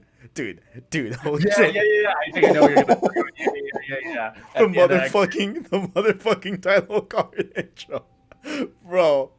When that, okay, guys, if you don't know what I'm talking about, we I won't talk about the thing, but let's talk about the title card intro because oh, that is a chef kiss. This is like, chef's kiss. It's like fucking this is perfect. cinema. I put it up on the PlayStation Store's Twitter if you guys haven't seen it. But I implore you all, if you guys haven't seen it, honestly, if you haven't seen it yet, you need to play the game and to just experience that firsthand because holy shit. Like, cause you get all this setup of like, okay, like it's Spoilercast, so fuck it. Like, okay, all right, cool. Shimura's captured. Like, the main objective is all right, let's motherfucking get him back. You know what I'm saying? Yeah. Right? And like your first introduction into the open world is through that. Oh my god, man. The music, the weather, like going through that flower field. Ugh. Like it's literally like chills and tears when you see Sucker Punch Presents. I'm gonna get chills right now. Like when you see Sucker Punch Presents and the music just kicks in, and you go oh my god. I was speechless. Like it was like most times like I don't get speechless very often. Like I usually like it's nothing really impacts me all that much. But I was playing the game with my friend. Like I was just streaming it on Discord for them, like a few of my friends, and none of us said a word. Bro, We were just listening, and then afterwards, when you're just in the open world, we were like, that was amazing. That was so good. One of the moments that I got like hyped, like where I was a little too loud. I think I know what you're talking about. I think my sister was like, "Yo, it's like 2 a.m." Is at the end of Act 2 when you first get the ghost dance. Yes. And it's like, yo, it's like, yo, Yes. Yes. it's like this is so good. Oh my It's god, like it's perfect. when it goes black and white, and like the wind swells and the music gets really intense. In It's Jin's still mind, fun to this day, so yeah. it's like invaders, look at your general, run or this will be your fate. God damn. It's like, yo, it's like that's so cool. Like That whoever decided that's how you do that, like whoever did that, whoever like I want to shake your hand shake because your hand, bro. I haven't been that hyped in a game, like playing a game in a while. Like I felt that same level of hype in Doom Eternal, like, but not nearly as much. Like Doom Eternal is like, it's like, yo, this is cool. It's like you can't just shoot a hole on the surface of Mars. And it's like, yo, let's go. Like fuck Mars. Fuck Mars. And it's Oh like, man. but like this one, I was like, when I played Eternal, I was like, yo, this is super cool. Like let's get into it. But this one, I was like, yo, like loud, just Definitely. super hype. Definitely. Like when you decapitated the general, I was like yelling. I was like, yo. Another one for me too is like when you know Jin rejects Shimura after he poisons everyone and is like, I am not your son. So good. Like I am not your son. I am the ghost. I was like, oh my fucking god. All right, but like I am the fucking ghost. Like fuck the commas up. Let's get it.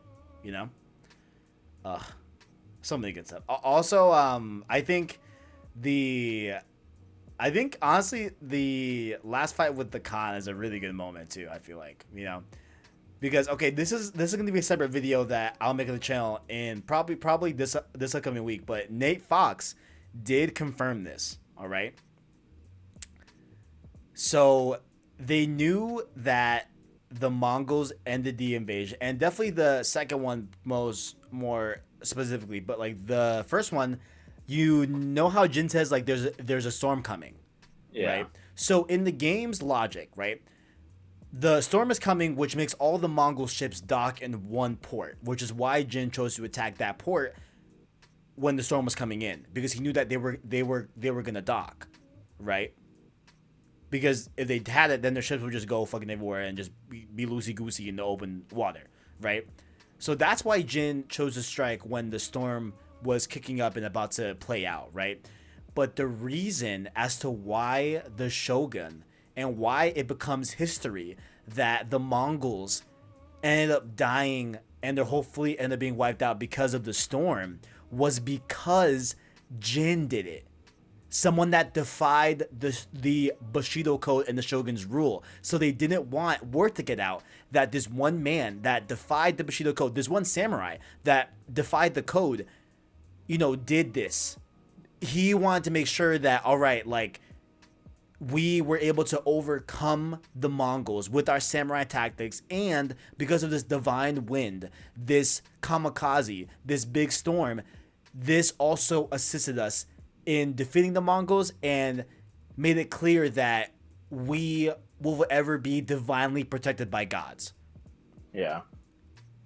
Like those two playing together, so they even thought about that too. And of course, with Jin's blade being called the Sakai Storm, like that's why. Isn't that fucking cool as shit? Yeah, that's really really hype. That's dope as fuck. I was like, yo, that's hype. Bro, Jin, like I've seen people say that Jin isn't a memorable character. Completely disagree. I don't know what game they played, but it's not this game. Dude. Like Jin is such a cool character. Jin is dope as fuck. I 100% like, agree. Imagine like when like there's gonna be like art of like the PS4's history, like all the main characters in the biggest games like side by side. Like imagine Jin in the ghost armor. Like he deserves to be there. 100%. Like if I had to put some characters from the PS4 system, like put Kratos and Atreus, you need to put Spider-Man, put Ellie in there. There are so many good characters that have come from this generation of console, like of the PS4. Yeah. Jin it would be a disservice to not put Jin there. 100%. I agree. Especially with that cool ass ghost armor. Come on, man. Dude. I want to make the ghost armor and like go to like Comic-Con or something in it. Dude, I want to be here for Halloween. I mean, there's no Halloween this year, but like, I'll probably still dress up and just stay at my house. I mean, like in an apartment, whatever. But like, dude, I mean, now it's tough because like, yo, this year for Halloween, hypothetically speaking, if it was going down, you have so many options. You have, of course, the ghost armor, right? Be Jin Sakai, be the Ghost of Tsushima. You could be Ellie from Part 2, right? Yeah. You could be fucking Cloud. Yeah. No, my when before the pandemic really started ramping up, my girlfriend really wanted to be Cloud. Damn. Like we were gonna do that whole thing, like, and we were gonna do that to the orchestra, to the FF7 orchestra that we were having here in Phoenix. What we were doing is that we like organized this thing. It's like, okay, like we have Aerith and Cloud's like color palette, like we can still dress formally, but still dress like the characters, kind of deal. Definitely. So that's what we were gonna do. Like she really loves Aerith. She thinks that like Aerith is a compelling character and she's cute. So, and I like, it's like, oh yeah, Team Aerith. I was like, yeah, that's my girl. And so we were gonna do stuff like that. But it's like, since Halloween's not a thing anymore, like catch me chilling in my house in like this full ass ghost armor. It's gonna be lit. It's gonna be lit. Catch me next year, Comic-Con. Assuming there is a Comic-Con next year. Assuming and hopefully, because damn, like Hopefully. definitely. Yeah, definitely. come on, that'd be wild. Is there anything else in the game that we haven't hit? I'm trying to make sure we cover all bases. So I love Lady Masako's story about how like, of course her family gets murdered and everything, stuff like that, and she thinks it's her sister, and then it ends up being her sister. All that stuff, whatever.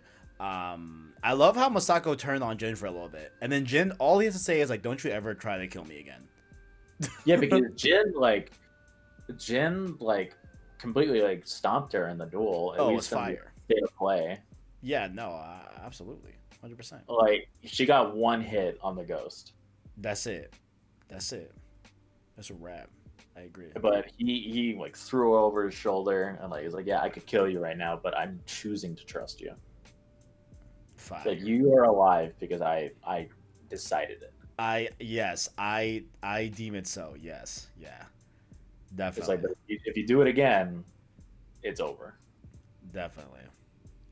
I don't know. I guess like my least favorite of the side missions, other than Kenji, I guess would be the Sensei. Oh, I actually liked like Sensei Ishikawa. No, I did. Yeah, I did too. But if it's like, if I had to choose Masako, Norio, or Sensei, I'm gonna go with Masako then Norio then. Like he is the worst of the best. Nah, I mean, hey, like it's your opinion. Like by all means, yeah. I think probably one of the weakest ones that I don't think is getting talked about a lot is I don't think Yuna's was that great. I forgot Yuna. Yuna exactly. Was the worst. Like I mean, yeah. I mean, like like it was cool, whatever. But like I just think like the payoff to like meeting what was it, the Black Wolf? I think was his name, right? Yeah, Yuna's was weak. And like the Black Wolf wasn't even that hard. Like I don't know. Like hers was kind of just like whatever. Okay, I get it. Like you were a slaver with Taka. I get that.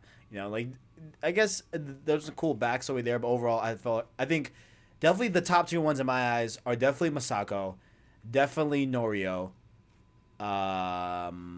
Best to worst, Masako, Norio, Sensei, then Yuna. Oh, then Kenji. Yeah, Kenji's the bottom. I like Sensei's, but yeah, it is what it is. Yeah. Like that Norio ending. Oh, it was fucking fire.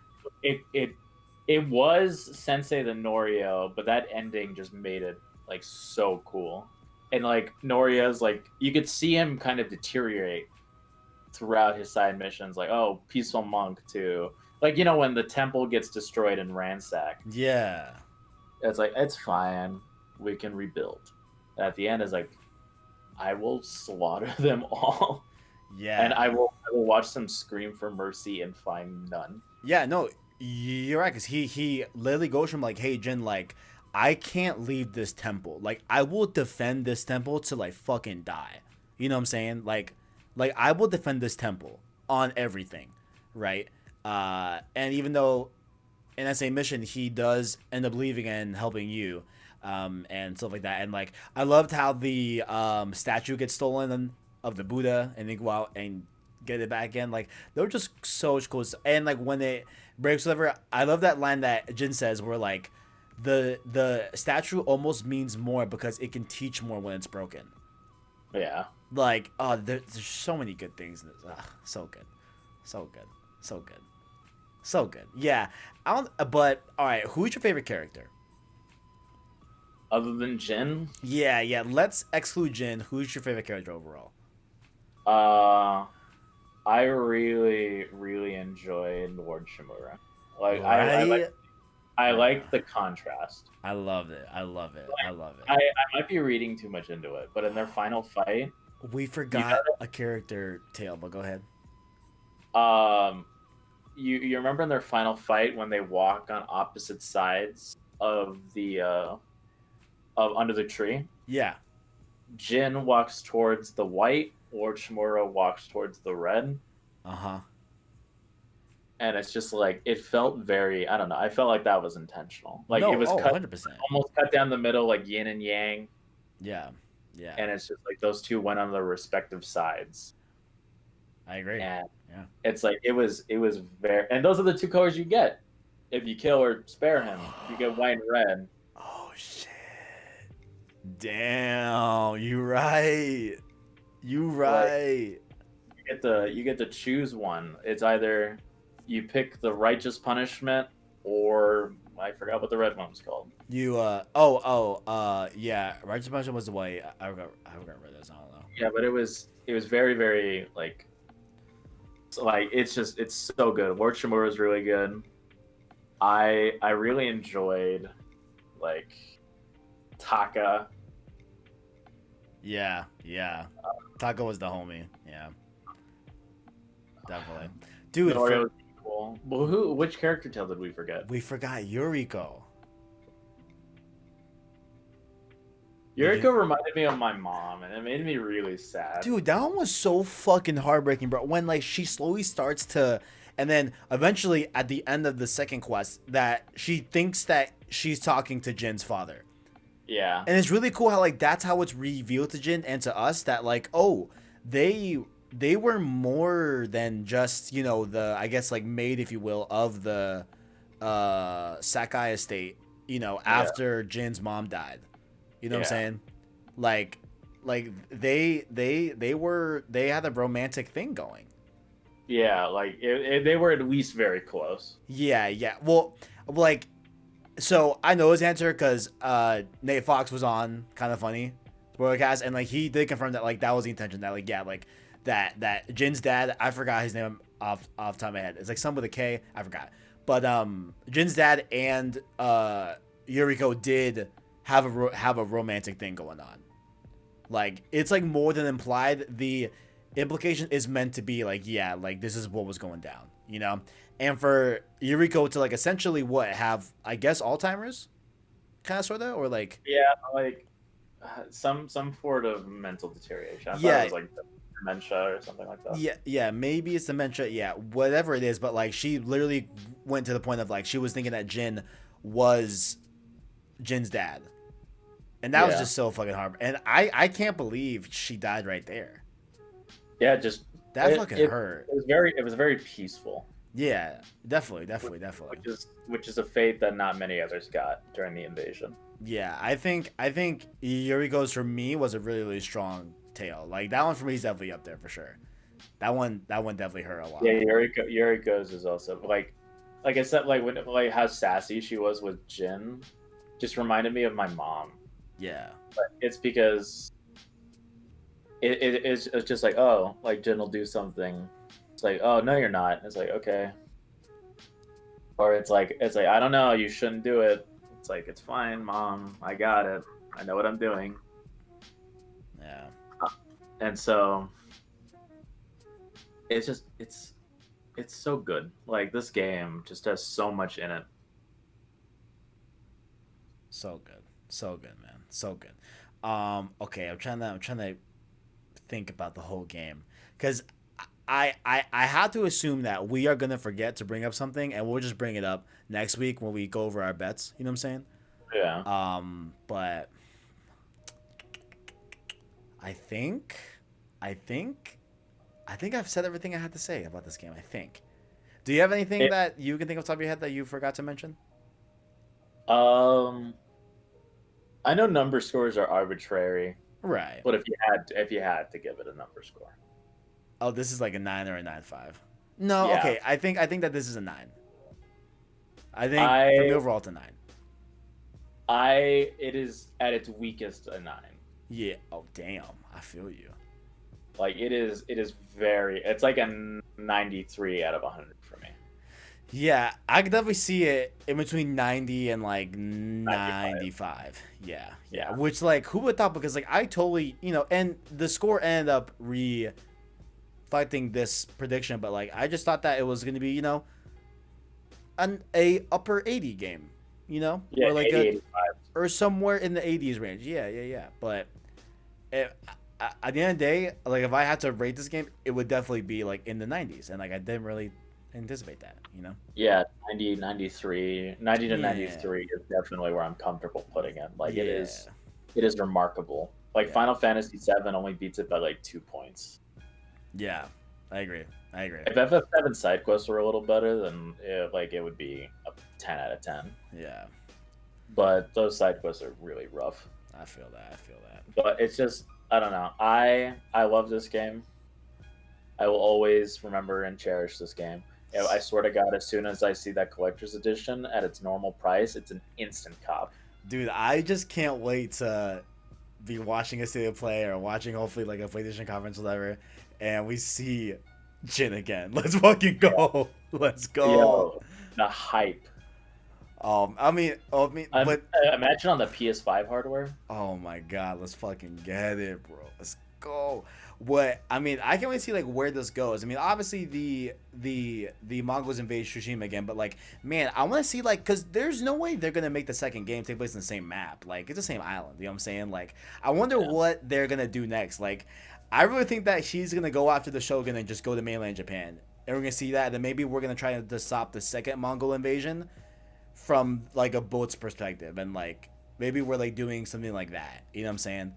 I don't know, but like Jen also says, like when you're sneaking past the guards after you get like arrested or whatever, he's like, if I attack them, then it just shows the monster. No, this is when you're sneaking into Lord Shimura's a castle. Yeah. It's like if I attack them, it'll just prove that I'm the monster that I think I am. But Jin doesn't want to hurt any samurai. But here's the thing, like at the end of the day, right? Like, what if this next game opens up where like the samurai are fucking hunting Jin? Like off of the Shogun's orders. Yeah, Shimura said that. It's like the ghost will be hunted for the rest of his days. Yeah, so I mean, I think at that point he gonna have to kill some samurai. Yeah. I mean, like it is what it is. You know what I'm saying? Like, it's just like I don't know. I don't know what they could do with it. Like I want them to do something. Obviously, like I want more of this world and of this gameplay, and just I want more of the music. Jesus fucking Christ, the music hits so hard, bro. The music is so perfect. I'm literally listening to it right now. It's like, so good. I love music like this. There needs to be more of it out there. They did such a good job, man. They did such a good job. Like it's so good. It is so good. It is one of the best soundtracks of the year. On par with FF7R, because FF7R soundtrack.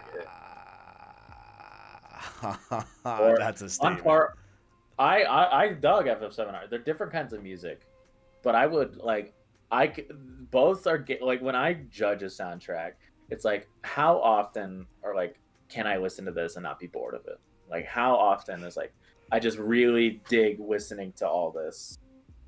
And I could listen to both, like at any time. Like it doesn't matter what kind of game I'm playing, or like if I'm driving in a good mood or in a bad mood, whatever, I can listen to both soundtracks very comfortably.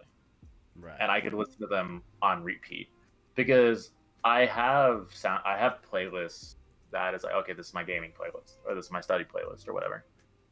But the Ghost of Tsushima and FF7R are in every playlist. Because I can listen to both. There are like I forgot what it's called specifically, but where is it? Like The Way of the Ghost featuring Claire Uchima, I believe it's pronounced. Forgive the botched pronunciation. It is so good. It's so good. What I love is the something that we didn't bring up is the not the flute. It's not called the flute, right? In the game, so. I forgot what it's called, but the instrument that you whatever, like those are fucking fun. I love that touch too. Left on the touchpad. Yeah. Ugh. I also got used to the wind. I remember at first it's like this is dumb, but then it's like, it's probably just because I got used to it, but I didn't mind it. Like it's like I have a general direction of where to go and how to do it, and when you get close enough, there's a waypoint marker. So it's like, it's perfect. It's great. Because I don't know if I like what they did, because if I had a waypoint marker, I would probably just like beeline it straight to it and kind of ignore everything around me. But it's like oh, the wind is showing me to go here. Right. On the opposite direction, so I'll be right back. Like, your brother can wait another day. I'll be right back. And I'll take it. I found every Mongol base. I didn't know this is what happened, but like I took down every Mongol base on the first part of the island. I know this is the spoiler cast, but damn, I kind of want to experience what you're about to say. What? Because I haven't taken down all the Mongol. There's no spoilers. Okay, go ahead. It's just the map completely opens up. Oh, so right, yeah. No fog of war. So there's no fog of war, and it's just like, oh yeah, here's everything you need to do. It's like, that's great, thank you. This is so nice. Like now I don't need to. Now I don't need, like, if I want to wear the ghost armor, I can. I don't have to worry about not finding things anymore. Right. Oh, okay. I see you. Yeah. I feel that. Yeah, I mean, oh man, I bet we can go another like however long, but like, dude, this game is fucking great. Go play the game. I swear to God. Definitely. If you can't play the game, catch the entire playthrough on the PlayStation Source YouTube. It's all there. It's hype. Definitely do that as well. Is there any? Damn, I know when I hit, done streaming, whatever, we're gonna think of something. It's gonna be like, damn it, we didn't bring it up. But no, I think we've covered everything. Yeah, and if anything, it's been 2 hours. I sure hope so. Yeah. And if anything, check out next week's episode where we go over the bets for our bets we did for Ghost of Tsushima as well. And we'll probably bring up some stuff in the beginning if we forgot to bring it up during the spoiler cast. But yeah, Ghost of Tsushima is great. It is such a great ending to the PS4 generation in terms of first party exclusives. You love to see Sucker Punch with this fucking quality. Shit's fire. I can't wait till what they bring to PS5, man.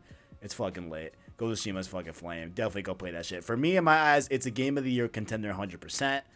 For sure. Like if this doesn't make GOTY contenders, I'd be shocked. I'd be upset. Yeah, I'd be very shocked if this doesn't make GOTY contender. You know what I'm saying? Like, it needs to be there. Like 100%, I agree. So far, like, we got Last of Us, we got this game, we got FF7. Maybe Doom Eternal and FF7R. I know FF7R is going to be there, and I know Last of Us 2 is going to be there. Yeah. This game has to be there. I'd be so upset if Ghost doesn't make. I would be so upset, but I'd be ranting. Yeah, no, I'd be fucking pissed, but we will get there when we get there. But that has been Road to Ghost of Tsushima, episode number 8, going over the spoilers of Ghost of Tsushima. And next week we'll be back with the bets episode, and I think that will likely conclude Road to Ghost of Tsushima. Unfortunately, yeah, you hate to see it, but fret not. We got more Road 2 coming to you. We'll probably not to next week. Honestly, we'll probably not to next week. I have the structure for the next Road 2 series intact. You know what I'm saying? This week I'm working the intro. You know, we might be debuting that next Sunday. We'll see. But until then, ArachKnight, where can people find you? People can find me on the PlayStation Source Discord under the same name. We talk about all things PlayStation, all things video games, what we're playing, what we want to play, recommendations, anything and everything. Like, if you want to talk about it, you can there. It's a good time. I'm also on Twitter at Orly_Macias, ORLY_MACIAS. You can also find that in the description below. I talk about video games. I post a bunch of screenshots from games. I feel like I'm getting better at photo mode. Thank you, Ghost. Not to pat myself on the back, but some of those shots I put up there, fire. Pretty good. Fire. And I am on Twitch streaming sometimes. At twitch.tv/theArachKnight if you're interested. I don't stream very often. I want to change that. I just don't know what to play. So if you guys have any recommendations on games you'd like to see or things you'd like me to talk about while playing games, then I'd love to hear it. But that's it for me. Beautiful. And of course, this has been Road to Kevy, right? Road to Ghost of Tsushima, of course, on youtube.com/PlayStationSource. You can, of course, follow our other links down below in the description, including our Twitter, our Discord, like ArachKnight mentioned, as well as our Anchor link. That way you can listen to our long-form content, including this show in podcast format. That, of course, being Road to Ghost of Tsushima and other Road 2 series in the future to come. And you're definitely not going to want to miss the next Road 2 series we got going. This one's gonna be good. It's gonna be good. I like the idea. I like it. It's gonna be good. But of course, definitely subscribe to get up onto that new Road 2 series, as well as you can follow on the podcast services down below on the Anchor link, Apple Podcasts, Google Play Podcasts, Spotify, all that good stuff. You know what I'm saying? After you're done hearing Rogan exclusively on Spotify, you know what I'm saying? Turn on PlayStation Source. You know what I'm saying? I mean, come on now. I mean, hey, and also Spotify, you know, if you're trying to throw even a fraction of the bag that you threw Rogan to have us be exclusive on Spotify, listen, we will gladly take that. All right? Gladly. Oh, yeah. All right? That's all I use Spotify all the time. I got that college discount. You'll have to see it. I am Apple Music, dude, so I'm a little bit upset that I'm going to have to get Spotify for Rogan, but it is what it is. You know what I'm saying? It is what it is. You know what I'm saying? Spotify. It is what it is. I want to talk at least. You know what I'm saying? It is what it is. You know what I'm saying? But make sure to go follow at PeaceWarsViz as well on Twitter. And keep it up on the channel for more Ghost content, because I'm not done making videos. I have thoughts and opinions about Ghost that I want to get out on like individual videos, so definitely go check out that, as well as the ending analysis I did before the spoiler cast. You know, that went over specifically the two choices of the ending, which was either to kill Shimura or to let Shimura live and walk away as the Ghost of Tsushima. Thank God for watching, and as always, greatness awaits. See you later, guys. Thanks for watching the stream, guys. Oh, yeah. Shout out to everyone watching live. My bad, I forgot. Shout out to everyone watching live. You know, the first Road 2 episode live, I think it went well, right? Oh, yeah, no, that was solid. Like, yeah. The only thing, I don't know if people were aware that we could talk. They could talk in the chat. Because there's some people watching right now. Like, I think at our peak, we had like 11, 12 people watching. Yeah. So it's like, something I feel like that we should have like brought up is like, hey, if you guys have any thoughts, like tell us. Like, we'd love to hear them. Definitely, for sure. Yeah. Next time. Other than that, like, it felt really smooth. I feel like it was fun. Like, we had Jamal jump in, talk for a little bit. Like, that was fun. Like, he gave us more to talk about. Definitely. I really liked it. I think it's easier. Like, it's like if we're ever under a time constraint. Yeah, because really the like birthing of this being live was a time constraint thing, and plus like we were supposed to record last night, but like I didn't beat the Norio stuff, and I'm really glad that I was able to get through the Norio stuff before this Yeah, we discussion. just need. Yeah. So we'll have it more ironed out next time for sure. Yeah, no, I feel like spoiler talks, or like I don't know, some like the major beats in a Road 2 series, like maybe bets, uh, first impressions, and like spoilers. Like those could be live.